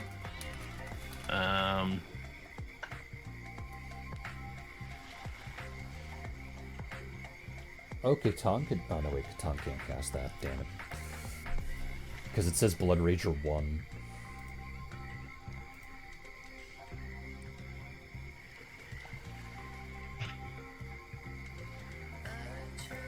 I can make everyone afraid of drowning, and they take damage. Great. Afraid of drowning. Great. Also, The only other one that I can think of is like Aboleth's Lung. Ooh, I found a spell for level 4 clerics. Ride the waves. Ride the Gives you a waves. swim We can speed of look into 30 that. feet. Let's see. Ride the waves. You guys have a lot of options. Oh, breathe water and swim. So ride the waves is actually very strong, though it is tough. Oh yeah, Aboleth's Lung also gives people the ability to breathe water, but yeah. It's the breathing underwater is kind of more important than the actual swim speed. So let's see. Ride the Waves is level 4, and it does give you the ability to breathe underwater. Ableist Lung gives you the ability to breathe underwater. Oh, there's literally a thing called water breathing. That's Yeah, just I know. breathe underwater. Yeah, I know. I was looking to see what they are. Oh, water breathing is 2 hours per level, so water breathing is probably the best option. and it divides between everyone. Oh yeah.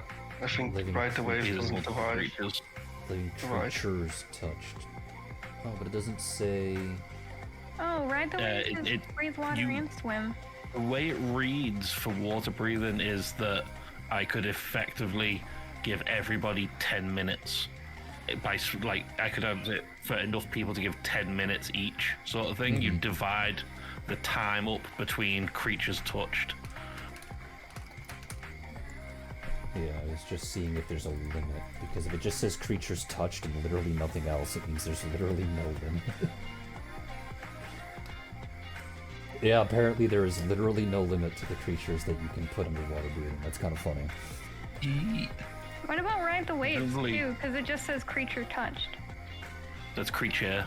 There's no. Oh, There's no it Yeah. has an S if it's Okay. Yeah, so water breathing does seem to be the best one for allowing people to breathe underwater. But you would probably need to cast it enough times to give people a decent amount. I think the minute It's 2 hours per level divided among everyone. it is Yeah, that's like per level, yeah. 40. That's like 40 hours worth that I can just split between everybody. Well, let's see. So I can also Catan, cast Leiku- it if we need to, but if you've got that, you got So it. can you know? Rosin. Yeah, so can Rosin. Let me just count. So Catan, Leiku, Dadas, Locke, Lysandra, Reich, Rosin. How can you do that? Wait a minute. Vivi, It doesn't Great Daisy. Corsair. Bard. Great Corsair. It's not because of Bard. It's Yeah, it's it's a just a That's special so ability he has. cool. Yeah. And then Zamanu.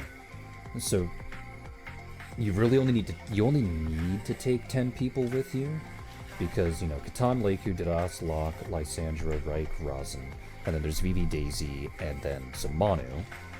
But then there Joan's would not be. going in the water. But then there would be. Would Joan need to have that spell? Roxy. Yeah, considering- Joan actually doesn't need that spell. Oh, But then there would that's be even Roxy, Guava, Sylvie, Nasa. I mean, that's still like multiple hours each. Yeah, no, I'm just making sure I'm not missing anyone. It's just that 14. Are they all right? coming with us? I mean, Nasa would be curious. Roxy and Guava would want to see. fair enough. Sylvie would definitely be curious. Roxy should definitely come because she didn't get to see the Druid Temple. Oh. Oh yeah, but Guava and Roxy both wanted to see it. That's why we went in the first place. Exactly, but Roxy That's didn't so get to. sad. Alright, so with 14 people here, because you get 40 hours worth of breathing with water breathing, that's 2.8 hours per person. It should be enough to swim a couple hundred feet. Yeah, and then hold it and then swim back if necessary. Hopefully. And then, so the water breathing's done. The next is resist energy, to which it's 10 minutes per level, but it's only one creature touched. And you can't, put it with everything else. There might be a communal resist energy. Maybe. There is. Okay, there is a communal, to which that's 10 minutes, but it's divided amongst everyone. It's only a level 3. It is a level 3. spell? Yeah. To which, if it's 10 minutes per level, and level, depending on who it is, well, I'll just default it to level 20. That's 200, so 14. That'd be 14 minutes for everyone. That should still be enough, provided everyone here actually knows how to swim. Yeah, I think that should be good enough. To which, I guess the In worst question case- becomes, who's going to cast each I mean, of these? Is it going to be Locke, if or is we- it going to be someone else? If we want to be extra safe on the resist energy, we could burn 2, giving everyone like 28 minutes. You can't stack them like that, though. Oh no, I mean like literally one on half the party, one on half the party. Oh, okay, that's what you Each meant. one Yeah, would that's get true. half of it that way. If people want to be safe, that's fine. That's only 3 spells being cast. Yeah, that's I fine. guess that's fair. So the question I mean- becomes, who's going to cast it? Because I know, while Leiku has the ability to, she doesn't have the spell. Locke can cover all of that. Do you want to? I mean, it certainly can. He'd be more than happy to. Alright. So, Locke, you would lose 1 second level spell and 2 third level spells. At least for today. It's all third level spells, isn't it? I thought water breathing was the second. No, level 3. Oh, it is a level 3. Okay. Oh no, I was thinking regular resist energy was a level 2. Alright. So it's Right, 3 yeah. level 3 spells that you're losing. Yep, that's no problem. Yeah, that's not bad. What's special about Rosin's 8 water of those a breathing? day at the moment, so. What's special about Rosin's water breathing is why he only casts it once a day is because he can also cast it as an immediate action if he needs to on someone else Oh, okay. That's fair. cool. with range. With range is kind of nutty. Well, the point, the flavor is like, slavers are throwing slaves off the ship. Rosin goes, oh no, that one's not drowning, and casts it. 100 Just slaves immediately are as they're in there. drowning. Rosin picks one. Hey, it's your lucky day. Hey, when he's max level, he can do it twice. Oh, okay. Oh, Hey, you two saved two of buddies. We only lost 98 men that day. Alright, so following Zamanu, who is a little bit of a slower swimmer, you dive into the spa, much to the chagrin of all of the other patrons there, as they find it very insulting. How dare you ruin the sanctity of the spa? So, as you all jump in, much to the chagrin of the other spa goers, to which they're all shouting and yapping at you and saying that you're ruining a perfectly good spa day, you ignore them and swim down, following Zamanu. And as you swim under, and then eventually when you reach the bottom, Zamanu points out a relatively narrow path on the eastern side, to which she starts to swim through. And the swim itself isn't particularly challenging or dangerous. Sure, there's a water current, but it's relatively gentle, considering the fact that it is coming from the waterfall nearby. So, for some of you, this swim is slightly challenging, but not particularly enough for it to be a danger to you. But for the sake of EXP, everyone can roll for swim if they want to. If you don't got it, it's based off of strength. Oh, Okay. what is my strength?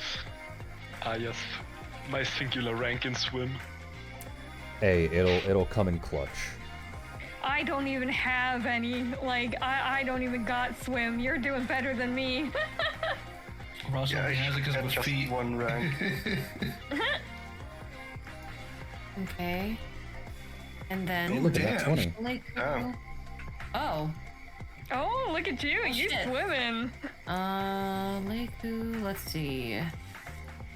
Swim, she doesn't have swim. That's fine. Oh, okay, cool. Very cool. Actually, if she just turned into like an elemental, it wouldn't really matter, would it? I mean, you'd still get to roll for swim. You can pull up the water elemental if you want to. Which elemental body is it? Let me see. Can you do that to also resist the heat at all? No, unfortunately, I won't be able to. Yeah, Oh. it's unfortunate. I could either turn into a water elemental to just be able to swim, or I could turn into a dragon to just resist damage from the heat, but I can only ever choose either one. But if you turn, is it elemental body 4? Or is it elemental body 3? I am taking a look, because it is called shape change.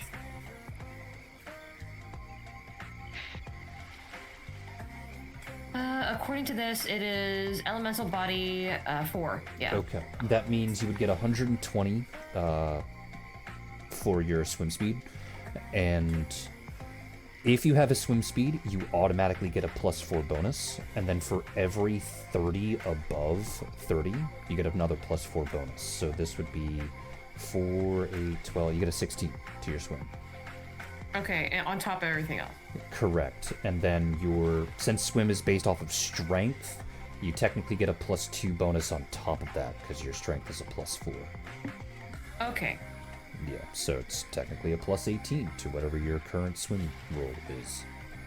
It's not. Oh. I mean, that's better than some people so far. Wow. So, you swim through, pushing against the current, and at the far end of this 200-foot-long cave, you see these massive stone staircases start to slowly climb out from underneath the water. And they are massive. Each step is almost a 10-foot climb on its own. To which, as you all get out of the water, you watch as Zamanu very clearly and very easily overcomes this, because she's a copper dragon with spider climb active at all times of the day. So she just crawls up, wiggling, yes, like a spider. But for everyone else, climb checks.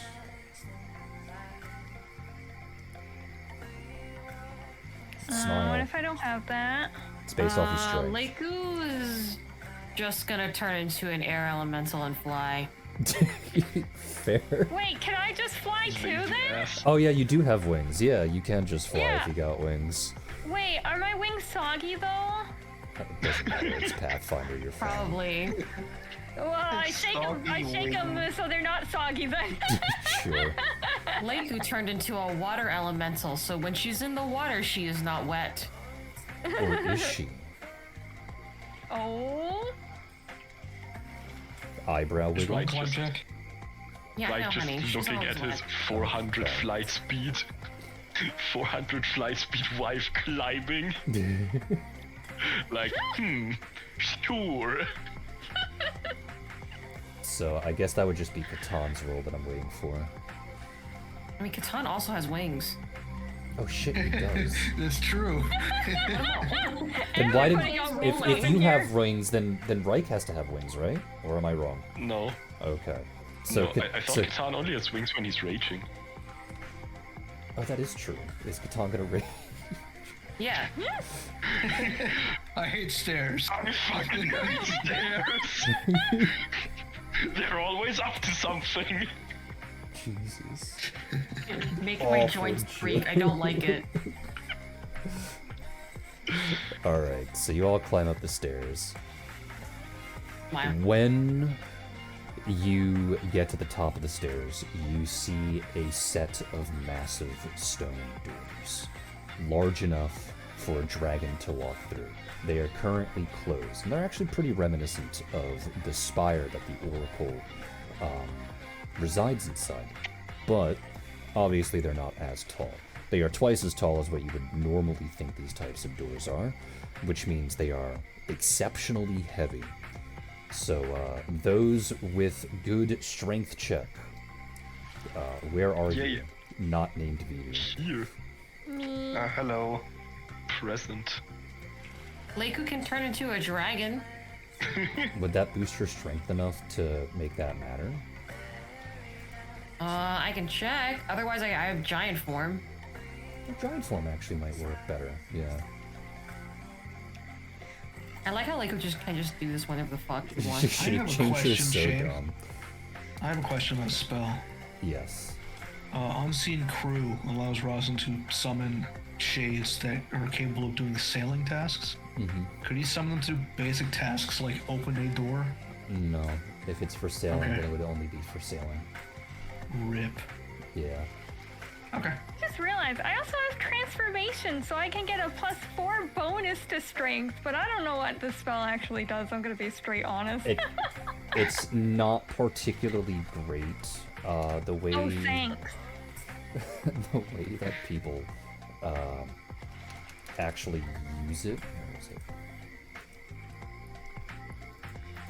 The way that it's used is you basically just transform.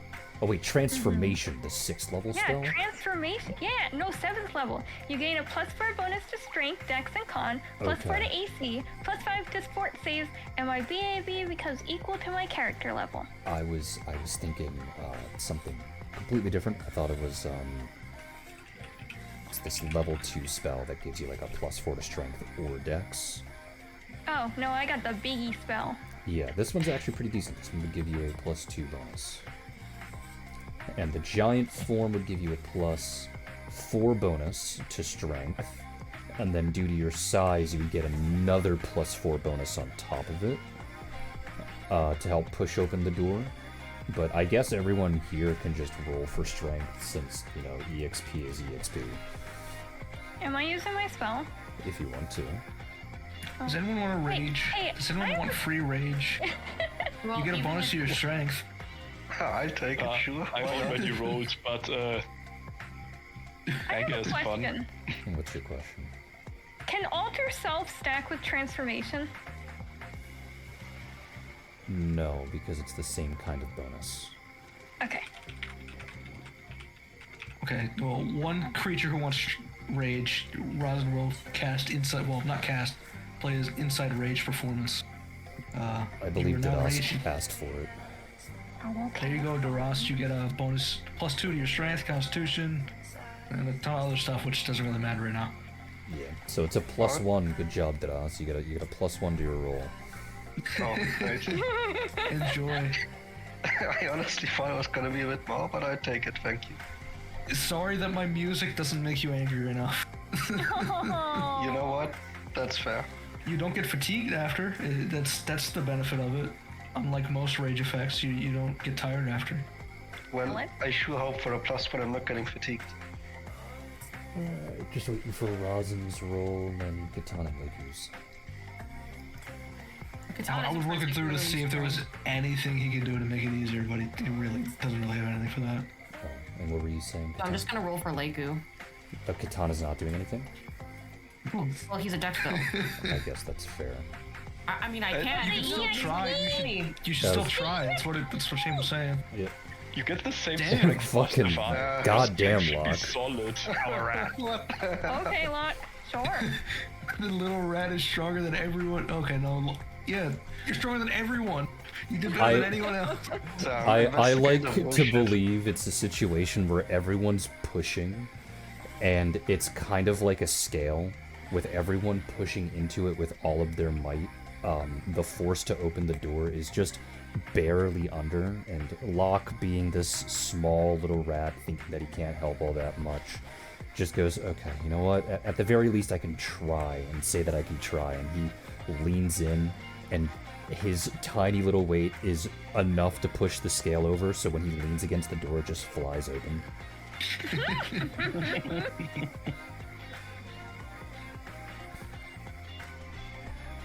So, the doors open, and you see that behind it is this massive nest. The first room that you look into is pretty barren, barring a particular object that I'll get to in just a moment. And there are two paths, one that leads off to the right and one that leads off to the left. Obviously, you don't know where these things lead to or what they may contain, but before you rests a massive, and I do mean massive because it is an ancient worm, but a massive copper dragon who seems to be giving the whole group this big, near devilish, oddly horny smile. Why? We did 2 in a row, Shame. 2 sex sessions in a row. Cry about it. Oh my god. The last one was rolled on. This is unfortunately plot related. Yeah, this one is unfortunately plot related. Oh boy, okay. To which, as the group gets, I guess, comfortable with the fact that they have this dragon staring at them near hungrily, I guess, they introduce themselves and they say, hello, my name is Tara. Welcome to my shrine.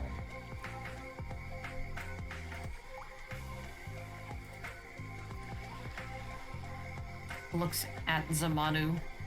Reich will look back at Terra, and then at Zamanu, and then he'll say, hello, Terra. I'm Reich. These are my friends. We've brought Zamanu with us. Delightful.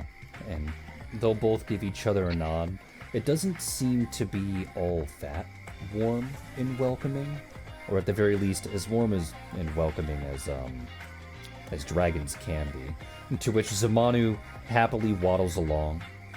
Terra leans down and they rub their cheeks against each other for a brief moment before Zamanu turns to the right and waddles down the right hallway.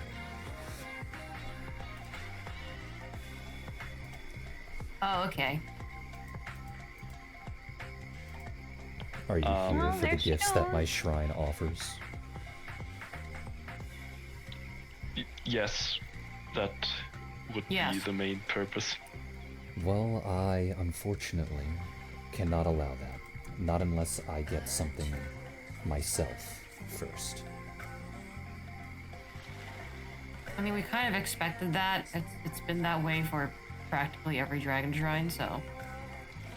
Well, usually it's some kind of test, or maybe you're lucky enough and you can help them with some particular endeavor if you arrive. But this is not the same. I do require something from you. Has my daughter told you what I collect? What my hoard is? Yes, your hoard No. is bloodlines. What? Correct. And I would like to add another one to my collection. Or at the very least, reintroduce one to my collection. And she'll eye up both Catan and Reich. You see, I very much only like collecting the blood of royalty.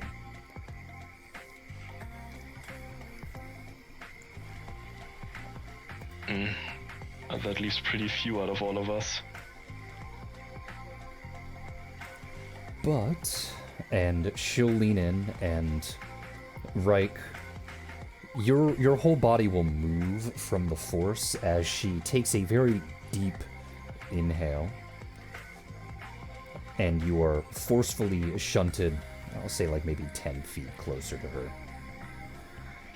And she goes, well, not from you. You already reintroduced your bloodline back into mine. Yes, suppose you could call it that. To which she will then turn her head and completely ignore your existence, looking over at Catan and go, what about you? Catan is just gonna grimace.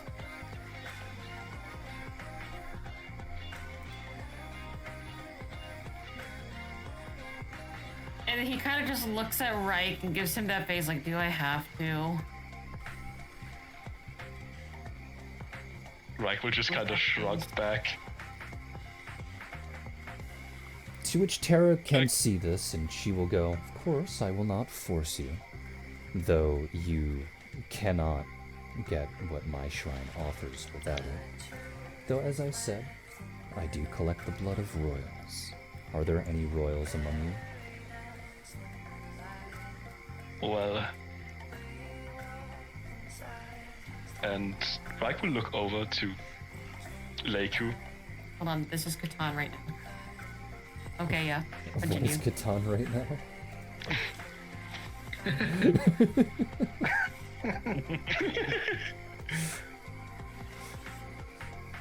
And he'll say more to Leiku. You would probably can't, no. You're Queen of Kelnor. Well, yeah, in writing and in marriage, but I don't have a royal bloodline. To which, Leiku, you'll watch as Tara leans over, now ignoring both Reich and Catan as if they aren't there to begin with, and Sigh of relief.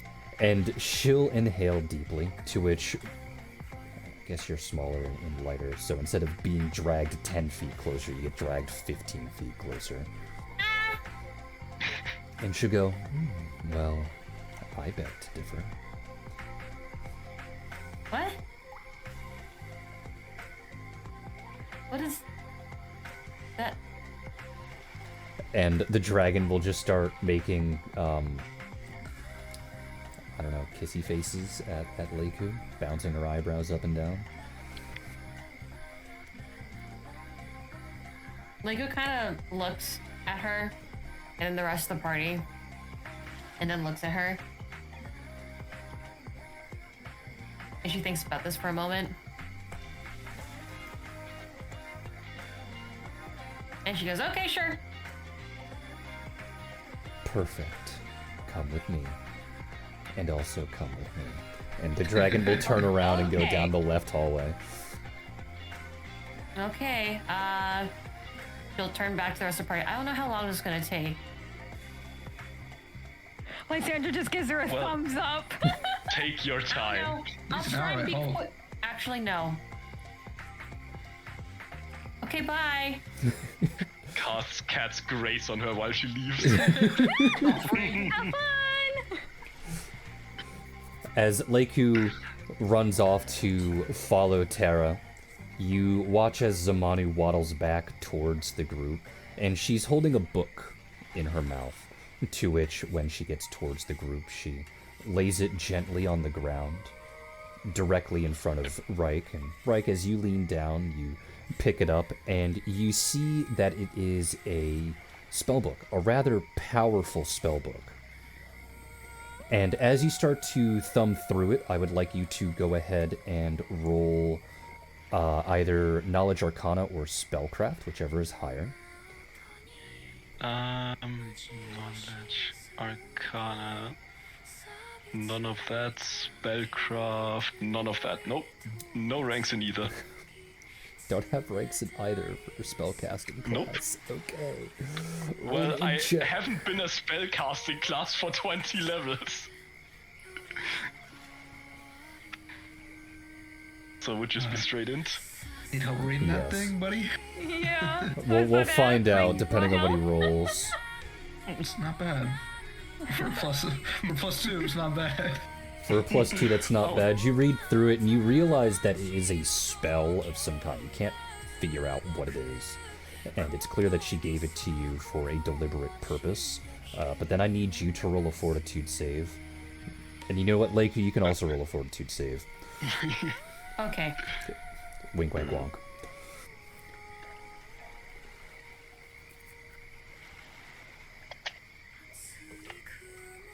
Would I get an advantage if I were to cast my sexy spells?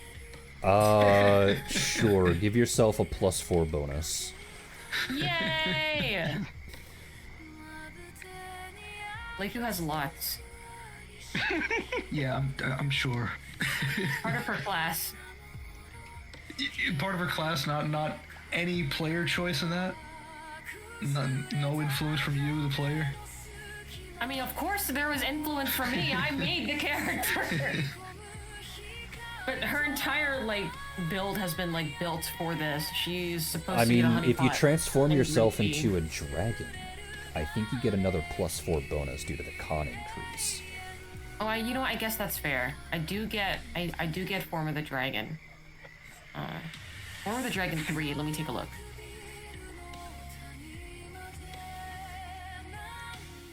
I get a +8 size bonus to Constitution.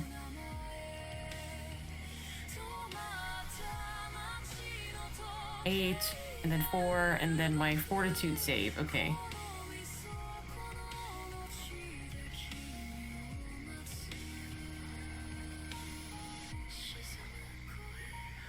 Yay! Hey, not bad. Alrighty.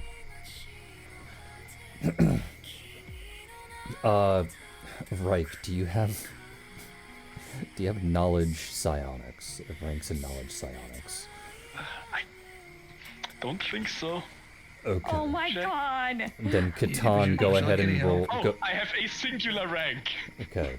Reich and Catan, since Catan you'd be nearby and you can see the book at this particular time. Both of you go ahead and roll knowledge psionics. Alright. Yeah, I'm sorry, I have all my skills in practical skills.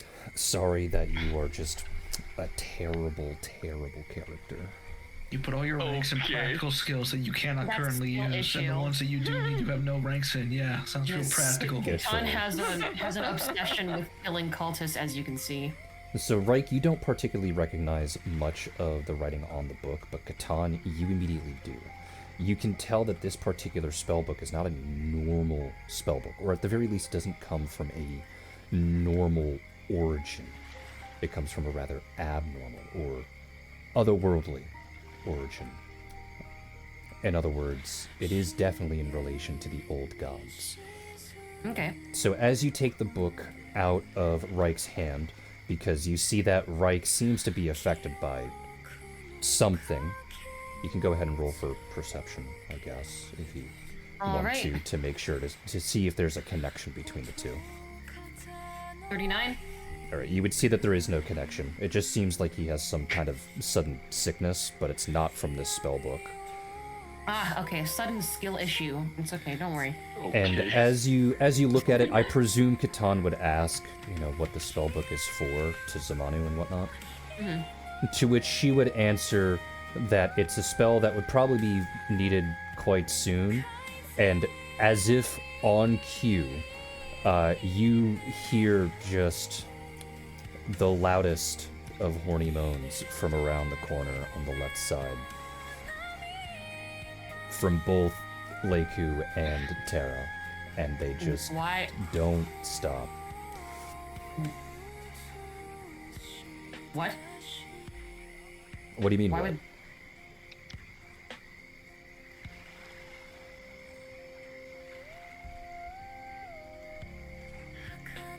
You can't see it, but I'm doing the DM smile. And I know exactly what that smile looks like on you. I was just gonna look at the book and then look towards where the noises are coming from. He's like, what? Okay. Soon as in a couple of minutes, or soon as in on our quest? Soon as in, and then like the moans happen again, even louder, like 30 seconds ago. Okay, well, I don't know how to act. I don't know how to do this. She'll look around, mildly panicking to see if anyone can. Can I take a look at that? Let me see the book. Sure. Yeah. Go ahead and roll Knowledge Arcana, and if you pass the check, then you're gonna have to roll Spellcraft. Yeah, Kitan doesn't know how to do any of that. He knows how to read it. Oh my god, missile. What the What is he doing now? Rosin's gonna use his bard thing. Okay. Well, whichever one was to roll 20 on a knowledge roll. Well, it'll pass, so now you can go ahead and roll Spellcraft. Missile, he was sleeping on the chair, he rolled over and he half fell out of the chair, so like his front half is fallen off the chair, but his back half is in the chair, but he has decided that this is fine and he is now asleep. Bot's being a dick to me today. You should take a picture Fuck of you. him. Fuck you, Bot. I kind of need to see That's it doing like that this. to everybody. So, Rosin, you have not been... You know exactly what the spell I is, hate you, and you can Missile. describe the machinations to other people. You can tell that pretty much anyone in the party who is good at casting spells can do it. They just need to roll well for spellcraft. Let me take a look. Alright, here you go, Locke. I hope you're better at working the magic than I am. Okay, so I'm only doing the spellcraft roll, right? Yes. Though if you do a knowledge check, you can potentially get a bonus on the spellcraft check. Well, knowledge arcana first it is then. Oh no. I see. Wow. Oh my god. On to the spellcraft check. Bot, you are a bitch today. For real.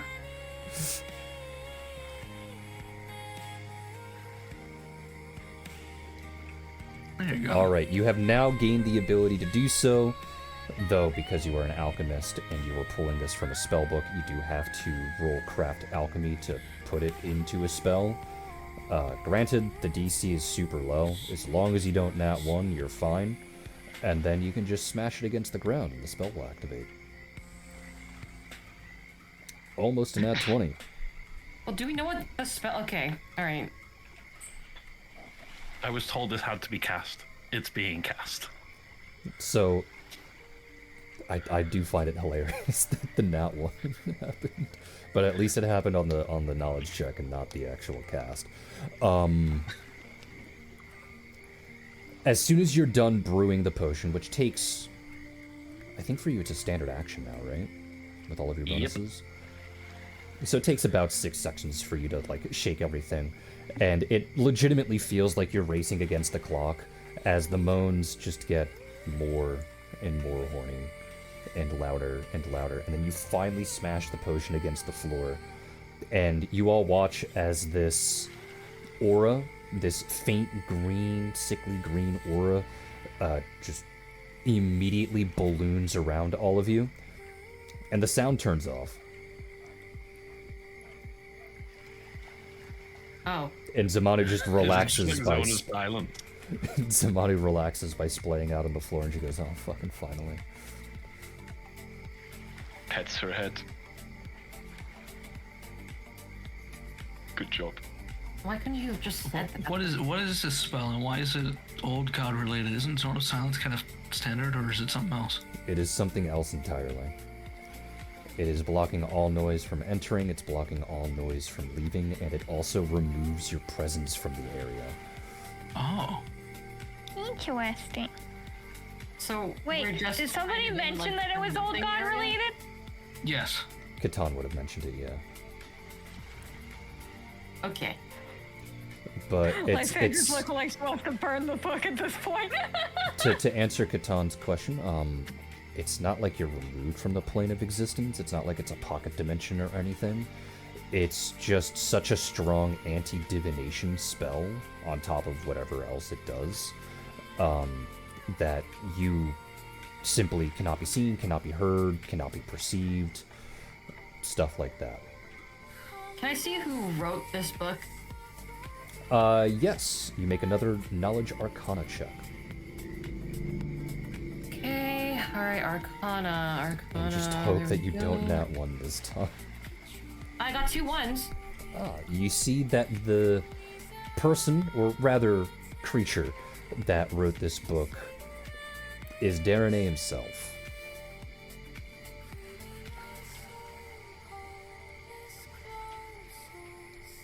What? The leader of the Old Gods. Ah. I think it's the first time I heard the name spoken out loud. Yeah, I thought it was that's also Dayrune the this whole first time. I thought it was Dayrune the whole time. What, you mean like our former last name? That you Exactly. still have on your Wait a username, yeah. minute. Yeah. That you still have in your username. Yeah, that's true. You haven't Well, changed your name yet. Nope. Okay. I still have the old name on very my character cool. sheet. Let's just not use this again. Wait, are there any Why other spells not? in that book? There are. Why do you yes. want to know? Because I'm curious. And I want to know, you know, if there's something that could be used against us. Can I see the book? Yeah, sure, whatever. And he just tosses it over. Okay. Lysandra is not going to burn the book. Can I do a psionics check on this? You can do Arcana and Psionics. You can roll for both. Yippee! Okay, first one is Arcana. And then second one is Psionics. Why is my Psionics so low? Where did I... Oh, that's why. Well, I mean, they're both in the wrong channel, so... Oh. Good job. Okay, should I re-roll? You have to, yes. I'm gonna cry. Why did I go in there? Oh, because I was looking at the notification. Sure, thanks. Sure, thanks. I think the first one was worse, but the second one was better. Yeah, the first one was worse, the second one was better. But By like a single point, basically. but as you start reading through, I need you to make a will save. Oh, yippee! Wait a minute. Wait a minute. I think I have a thing that gives me extra will save. Maybe? Maybe. Do I not? I don't know. Um, I mean, if you have something that does give you a bonus under specific circumstances, you can just tell me what it is, and I can tell you if it's applied or not. yeah, that's what I was thinking, but I need to figure out where it is.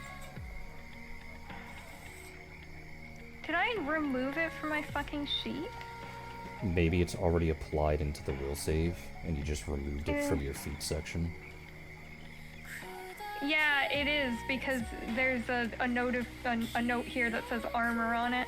Because my armor gives me bonus will saves against like old god shit. It's probably an all-around will save. So if it's already there in the will save, then you're fine. Okay, cool. Having already crafted it, Guys, I'm what dead! sort of this particular Okay. spell.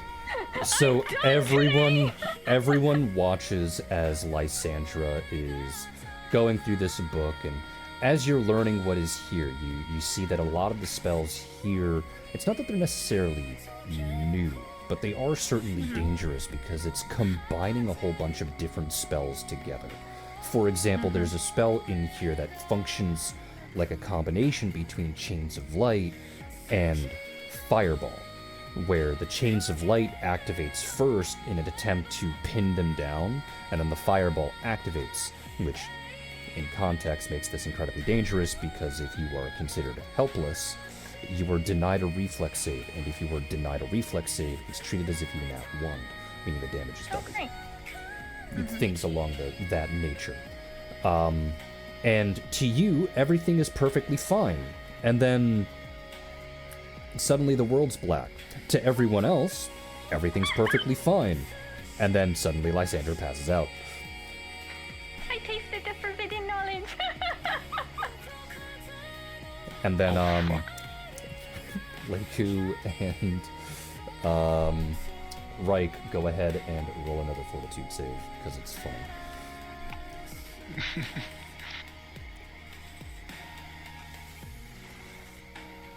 Can Rosin check on Lysandra to make sure she's still kicking? Yeah, that would be a Thanks. check. Leica wouldn't be able to see anybody here, right? Correct. Okay. Oh, where are they? Well, Leiku's doing a fortitude save because Smex.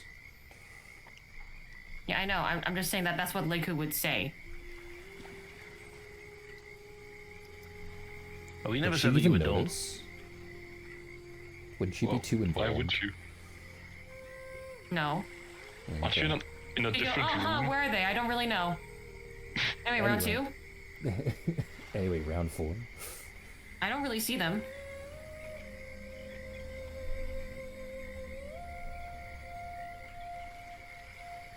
At the same exact roll. Is that Leiku's? Yeah, I thought the 22 was you know, Catan. dragon. No, Catan's, that number is for his arcana. Oh, I could have sworn it was a different number when he did a fortitude save with all the bonuses. Oh well. Is Lysandra okay? Lysandra is perfectly fine. It seems that reading too deep into this particular book without the proper protections has a defense mechanism activate where the individual in question goes from max HP to 0 HP. Okay, so that doesn't sound very okay, yeah. She's not what do you mean? dying. She's stabilized. She's not dying. That's not okay. Oh, you know, you're only on the brink of death. You're not dead yet. Yeah, you're not dying. You're fine. You're not That's okay. negative Nice for one. relatively nice for a No. notebook book. Look, it's like a Rosin will or a resurrection spell, okay? may Rosin cast a healing spell on her, and then I don't know, will she still be knocked out after? Does he also need to cast what is it, Breath of Life or whatever? What's it She's called? not. She's not dead. You can cast any healing It's spell and it'll oh, and it'll just heal. Lockwell. her. Reinvigorating Wind is the one. But okay, I'll got the healing spell. I think Cure Locke Moderate wants to Wounds. do it. I was just gonna say he'll just throw a vial to Rosin and say give her that, and it's a level 6 heal spell. Okay, sure. Oh, yippee. Well, that would be your role, wouldn't it? Not mine. Yeah.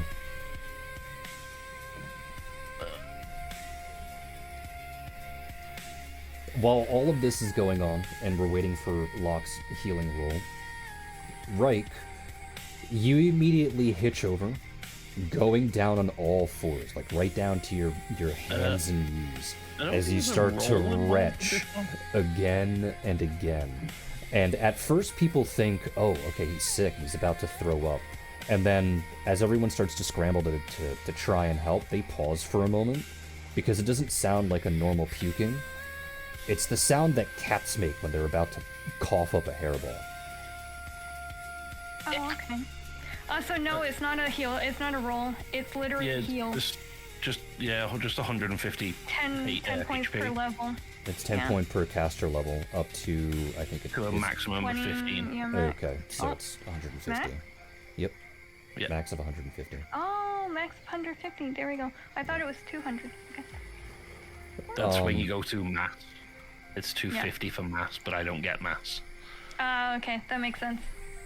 And you're all watching as Reich is just hawking up a hairball of some kind as if he were a cat. And then eventually, it stops because it's at the back of his throat and slowly being pushed out of his mouth. And you all watch in terror at first, where it seems like this white orb is slowly being pushed out. And then his mouth starts to expand more and more and more, unhinging, kind of like a snake. Okay. Reich, you were perfectly cognizant of what's going on, and on your end, none of your bones are snapping, but the body horror are still body horror. And then eventually you just hawk up whatever was in your mouth, and it's an egg, about 1/4 the size of your body. Everything goes back to normal for you, and then a couple of seconds later, the egg shines very brightly red. And the spellbook nearby also starts to shine very brightly red. The fuck is happening? Oh boy. Before the egg immediately hatches, and there before you is a mantis. The spellbook then immediately catches flame and starts to burn.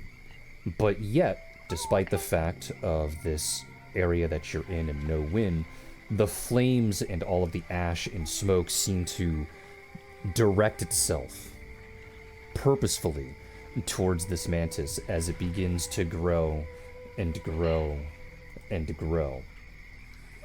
To which, when it's done, all it does is chitter.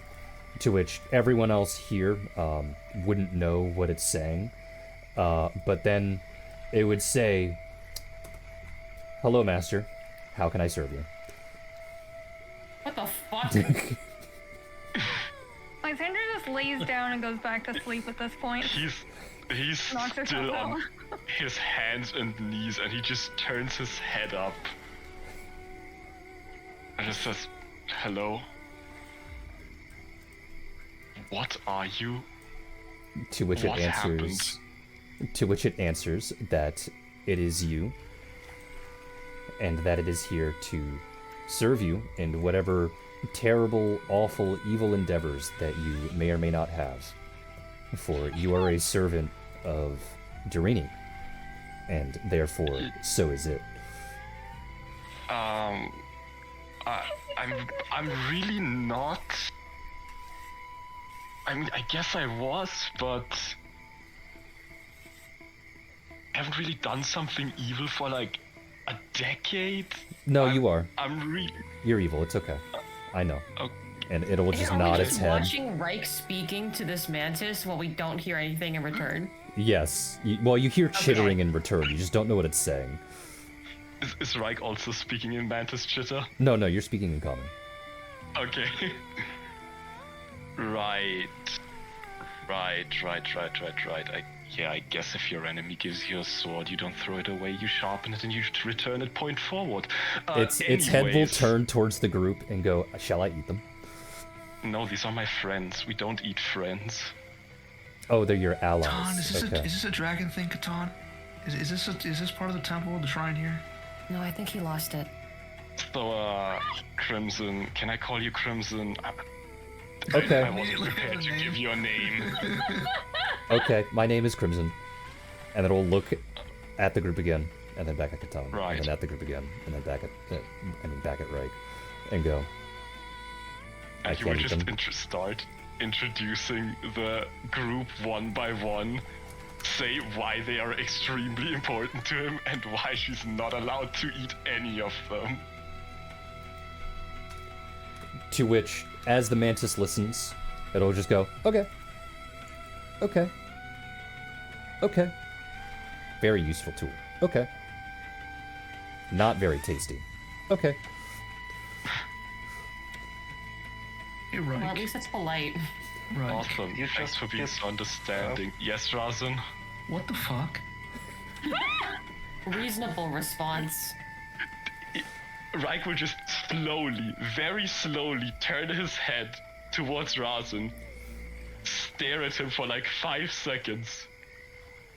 Does this look like the face of a man who knows what's going on? You laid the egg. As always, so yes. From your mouth. Yeah, I mean, I looked at the book, You got reverse a board. massive headache, and extremely sick. Oh no. That book Lysandra. is clearly... Lysander Zamanu's just laying on the ground and just not moving again. She is still alive, obviously, but then she just goes, "That book tried to kill me. I'm not part of this." Well, The that book mantis is will look at the group connected. again and notice that someone is laying on the ground. Are they dead? Can I eat them? No, I'm not dead yet! You don't know what You they're didn't understand saying. it. Oh, shit. just Lysandra hears leave chittering me. into shrieks. She's been through a lot. She's read a book that can be very taxing.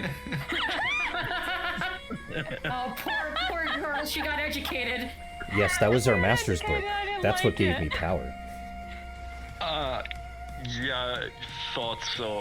I feel like I reacted to that book since obviously it is connected to the same old god I am connected. Shall we go take over the world?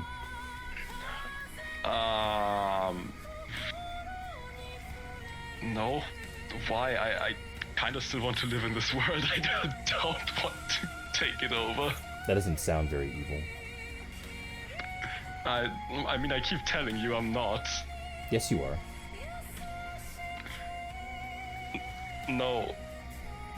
No, actually, in fact, we're gonna fight the old gods. We're gonna fight my Oh, old we're- master, by extension, your...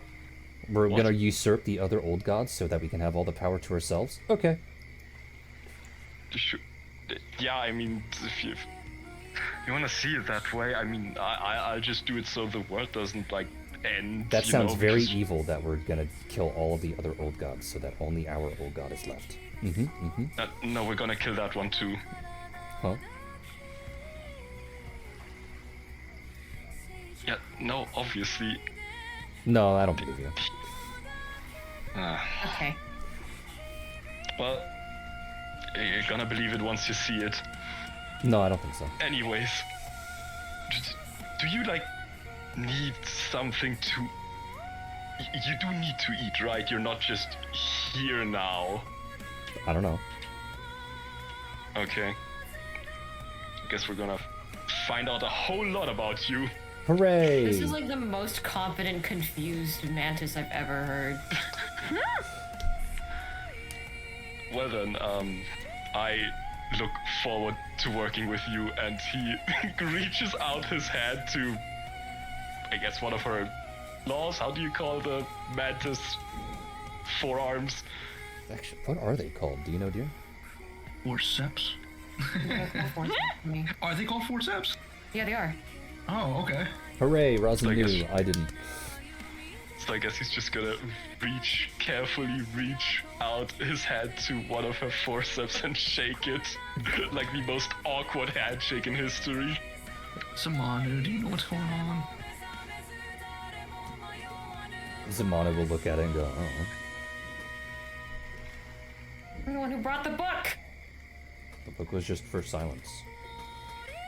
Well, that's Also, okay. apparently, What's the giving silence birth in to a it? mantis via mouth. Yeah, I never heard of that. Okay. She better not be encroaching onto my territory. I don't know. You. Why don't you tell her that? Her? Okay. All right. It should go, hey, you. And the mantis will turn over and go, this is my man. You're not allowed to do anything. And the mantis goes, okay. And then turns back to Reich. What does that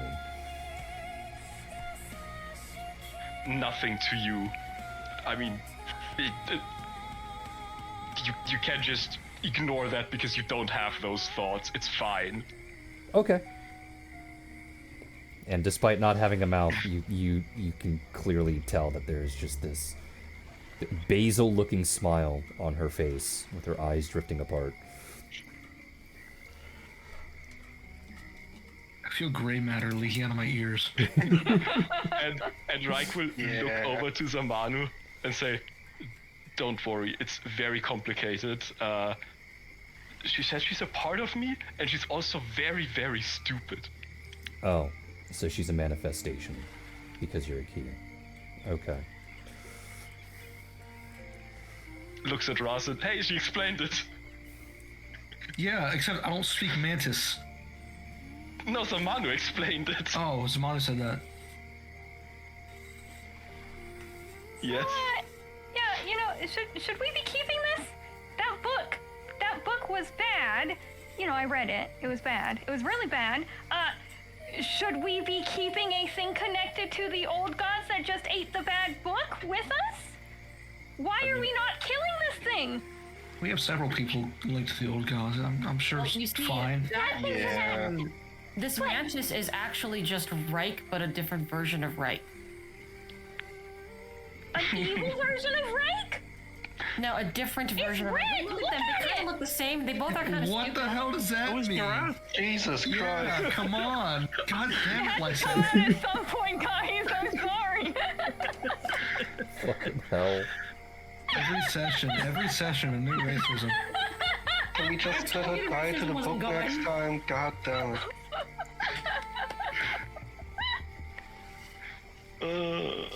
How big is this mantis? It is a large creature, so Oh. it doesn't actually give me anything in particular for its actual size, but considering that the size chart itself, it says, you know, large is between 8 and 16 feet, and this specific creature takes up 10 feet and has 10 feet worth of reach, which is relatively unique for large creatures.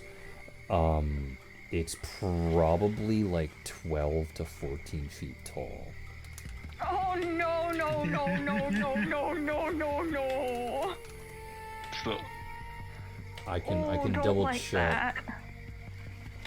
Oh no. Okay. No, there are things. The giant mantis presented here, as it says in the giant mantis monster sheet for Pathfinder, stands at about 7 to 8 feet tall and 15 feet long and weighs 650 pounds. Oh.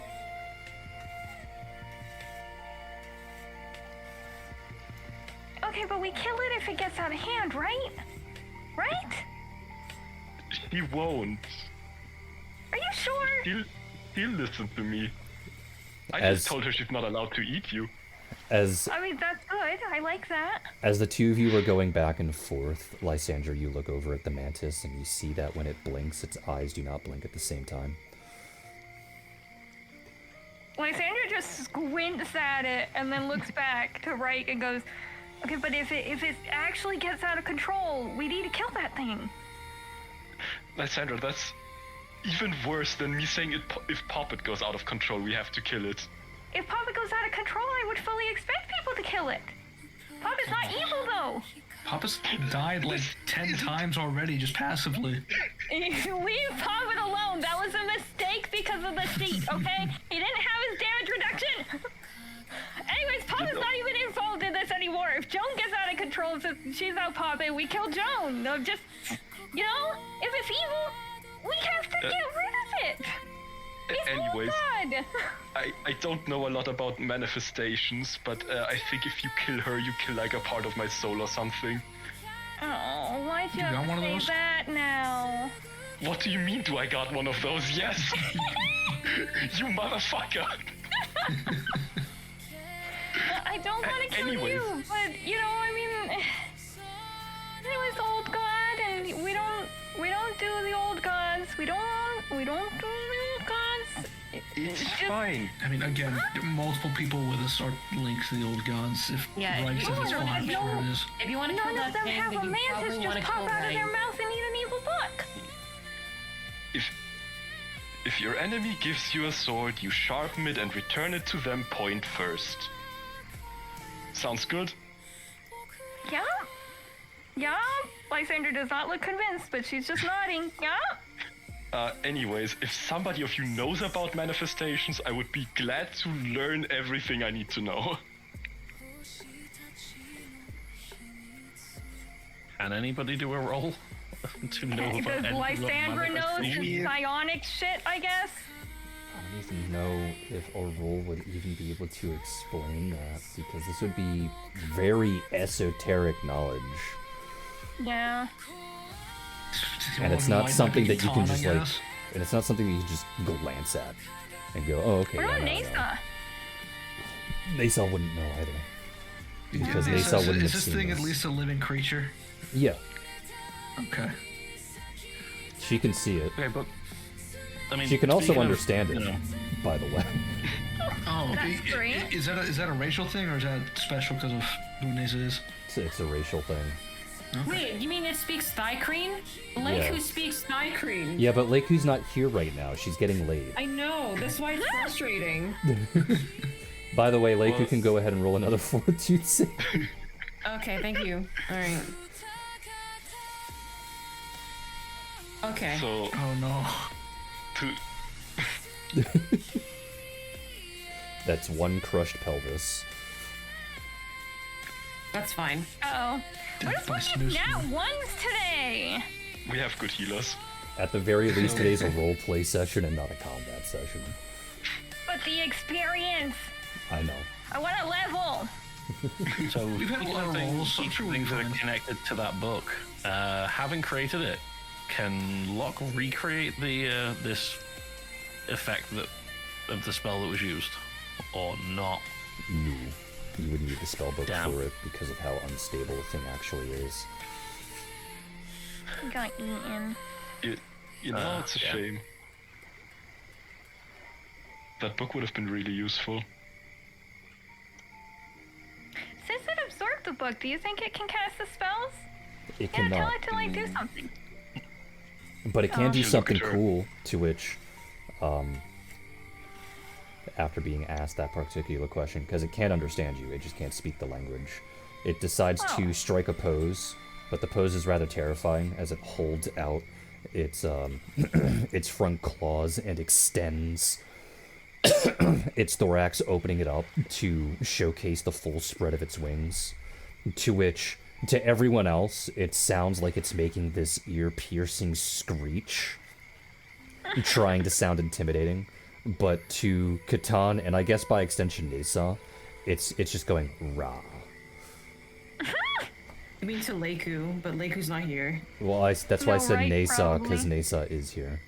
You said Catan, but okay. Oh, sorry. I meant Reich and Nasa. Okay. Just nods. I don't Good like job. that. I don't like that at all. Just lays back down again. It's just a bug. I don't like bugs. I don't like bugs at all. Nasa okay. will slowly look at Lysandra. I like you, Nasa. I like you a lot, Nasa. No, you're What That's about not Leiku? you. What about Leiku I and like Leiku Gosa? too. I like, well, Gosa, you know, he's really big and he's got long legs and, you know, Nasa's not really big and got long legs and Leiku's really pretty and doesn't have a lot of legs. She just progressively gets higher pitch. Comfort Sylvie. Oh no! I like you too, Sylvie. You have a lot of legs, but you're not. And she waves her hand at the mantis. Sylvie will just go, it's okay, you already ruined it. Okay, thank you. Yeah. Why don't you like the man? What's wrong with the mantis? She just points at it. Did you hear that screech? Yeah. Yeah, she said You are roar. braver than I am, Rawson. She just said roar. What's your problem? That's Listen, not what you, it you sounds like face for down us. like multiple old gods. You're a. What are you talking about? Why is it? Why are you scared of a bug? Is there a bug old god? Is there an old god of bugs? I can't answer I that believe question, that's the one sorry. we're going to. Wait, is there actually an old god of bugs? I can't answer that question, sorry. No, I don't like this. Why? But why bugs? Why? It's like the weakest, tiniest thing in the world. Why are you That's not afraid tiny, of bugs? that's huge! Okay, Look at but what makes this big thing scarier than the dragon we just talked to? What about it? The dragon's not scary. Why is it scary? Why is this scary? She, Lysandra actually Narrator voice. sits up. Lysandra can't think of an answer because No, it's no, not this is gonna racist be enough. great. No, this is gonna be great. She sits up and then she turns her little arms inwards like the mantis. It just goes skitter, skitter, skitter. I don't like it. When you do this, the mantis does the exact same thing. Lysandra looks even more upset. Look, she's trying to communicate with you. Is she? Just don't have sex Are with her you? or it'll eat your head. That is true. The mantis Yeah, nods yeah. to this. Oh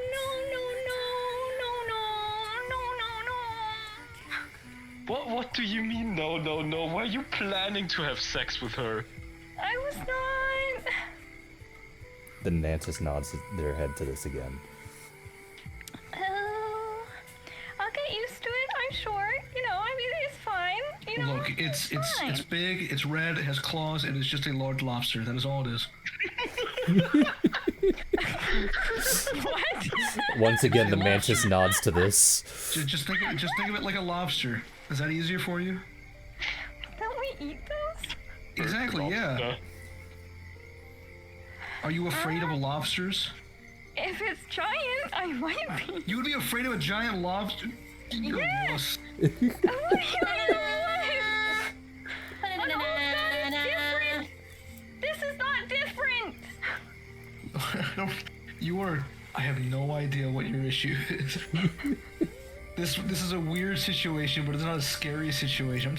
You should be braver. What? Come on, you fought better. Leiku, go ahead and roll 5 fortitude saves. Oh my God. Okay. I mean, if nobody is showing up, Why would we show up? What do we? None of us want you were anything to not do with what's there. going on. Oh, Like, okay. it was probably like, okay, all right, they fucked off somewhere. I don't know. Maybe they're hanging out in Zamanu's room or something. You went down the corridor. We Yes, but Yeah, she don't can't say sense that. your Like, presence you're You're anymore. on your own, girl. Okay. Yeah, she physically can't sense your presence anymore. So even though she's in a completely different room, she just can't sense your presence anymore. I didn't know she was able to sense our presence before. Her little Oh antenna. no, because of the sense your spell that we emotions. just freaking put on. Yeah. Yeah, We literally fucked off. yeah. So That's great. in the middle of this argument is when Leiku slowly walks away, disheveled. Oh my Her God, you clothes got are like another- sideways, just barely covering the bits of her body, and carrying an egg, and she looks deeply satisfied. Even her hair is just an absolute mess. And when she turns the corner, she doesn't see anyone there and starts to walk forward as if she's ready to just up and leave. And then she walks through the barrier and sees everyone there in the middle of this conversation of Lysandra freaking out and this massive crimson mantis just nodding their head repeatedly. As a matter of fact, you come at the very end of the conversation of Rosin calling her a wuss for being afraid of lobsters. They just gonna blink and then obviously address the creature that's around. And they're like, oh, who are you? And it will strike a pose again and it'll go crimson, to which you can actually understand. Oh.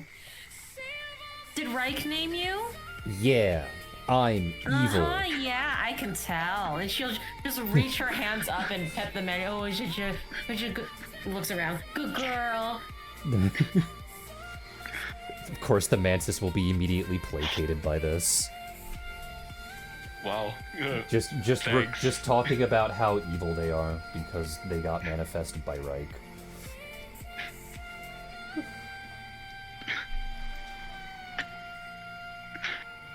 Yeah, Leiku Colonel is like super disheveled right now, right?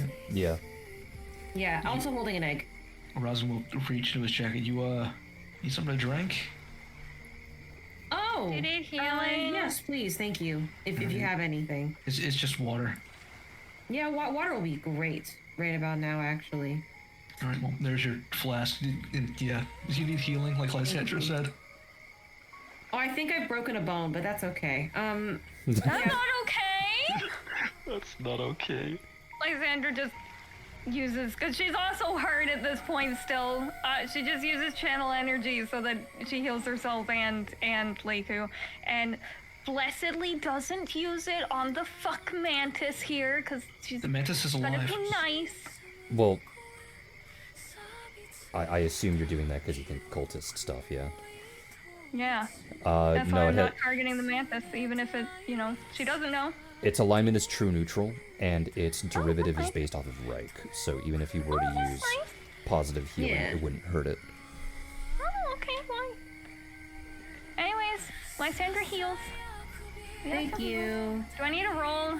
No, you're fine. Okay, thank you. And then Leiku will turn to Reich and Katan and goes, so do you boys feel any different? Or what? Well, didn't go I into the shrine don't yet. think we haven't done the transformation yet. Oh. Well, Although I feel very different right now.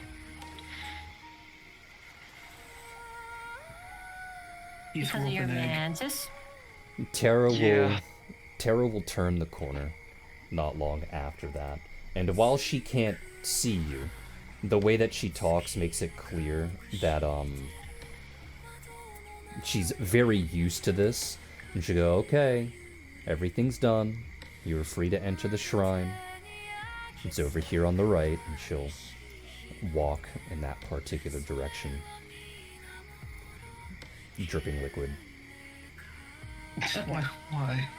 Well, Okay, cool. guess we'll just follow That. at a safe distance. Only the 2 Dragonborns, please.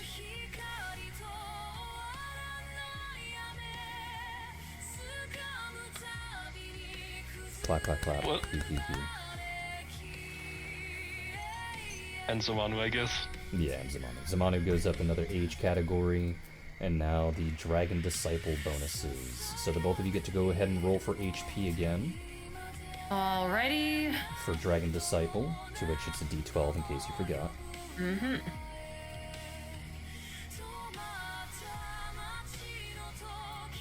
Wow. That's the first time that was below a 10. Oh my god, we have matching HP rolls. Just remember that you are adding your con mod to your HP, and if you have toughness, you add that here as well. Okay. Okay, so my HP is now this. Alright, so that's the first thing. You both good? Yep. Alright, so now we go to your saves and BAB. For your BAB, is that bonus still a +3? Dragon Disciple, yes. Okay. Then for your fort, reflex, and will save, they should be 3, 2, 3 in that particular order for the draconic, or the Dragon Disciple bonus. Okay. Okay. Each up by 3, 1. 2, 3.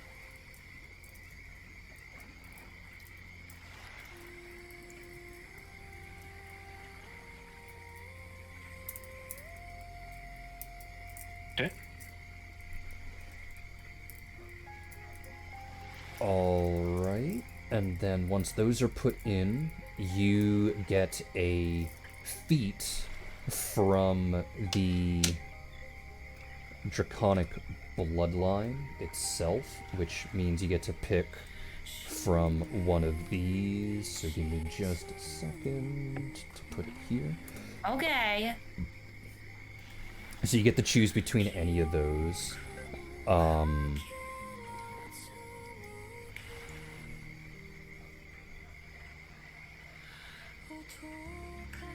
Damn, those are all like really good. Except for skill focus, I guess. Oh, hold on. I got a message from... I mean, skill focus would just get replaced by something else. So, Because you can pick Shameless up doesn't blind have fight if you wish. Great fortitude and improved initiative is fine.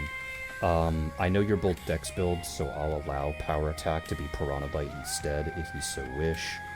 Quicken spell. So skill focus fly. Since I don't use fly, it just means that you can pick up skill focus for any skill of your choice. And then toughness will include regular toughness as well as improved toughness. So if you already have toughness, you can pick it up again to get improved toughness.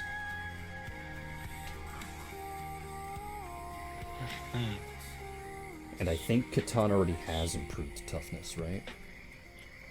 Yes, he already does. Alright. Then maybe for you the best thing would be Piranha Bite? probably, yeah. Write down the stuff for Piranha Bite. It's literally the same thing for power attack. It's just that instead of being for strength builds, it's for dex builds. So it's a -1 to attack rolls. Oops. But +2 It's a Piranha Strike, to, isn't it? Yeah, Piranha Okay, Strike. that's why sorry. I wasn't finding it. Okay. Yeah. Yeah, but Thank it's you. +2 to damage rolls, but this scales over time. So it starts off as -1 +2, but if your BA for every single time your BAB is divisible by 4, the penalty increases by 1 and the damage increases by 2. And this just scales forever. Okay, so for me, So you have a BAB of 20, right?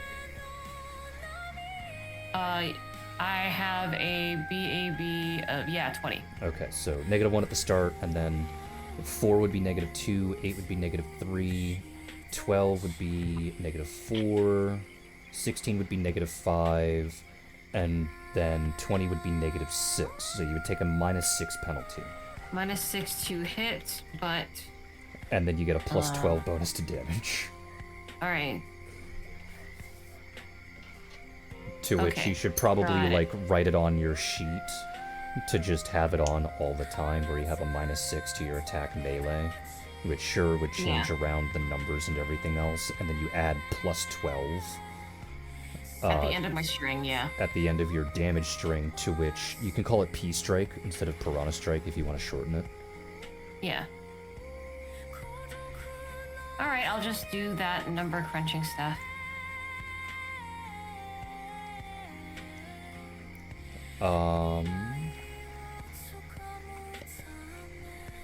And I don't know would be a good one for Reich to pick up. Do you have toughness already?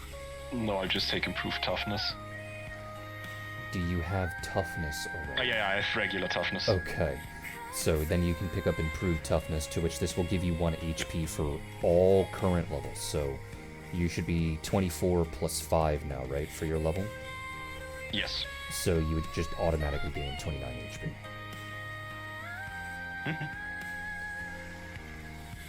Alright, that should be good. And then I think that would be it for today's session, right? Yeah, I think so. All I plan to do, yeah. Alright, to which then, that should be it. So I'd like to thank you all for being here. I'd like to thank you all for coming out. I hope you all enjoy the rest of your afternoon, evening, and good night. Good night. Bye. Bye.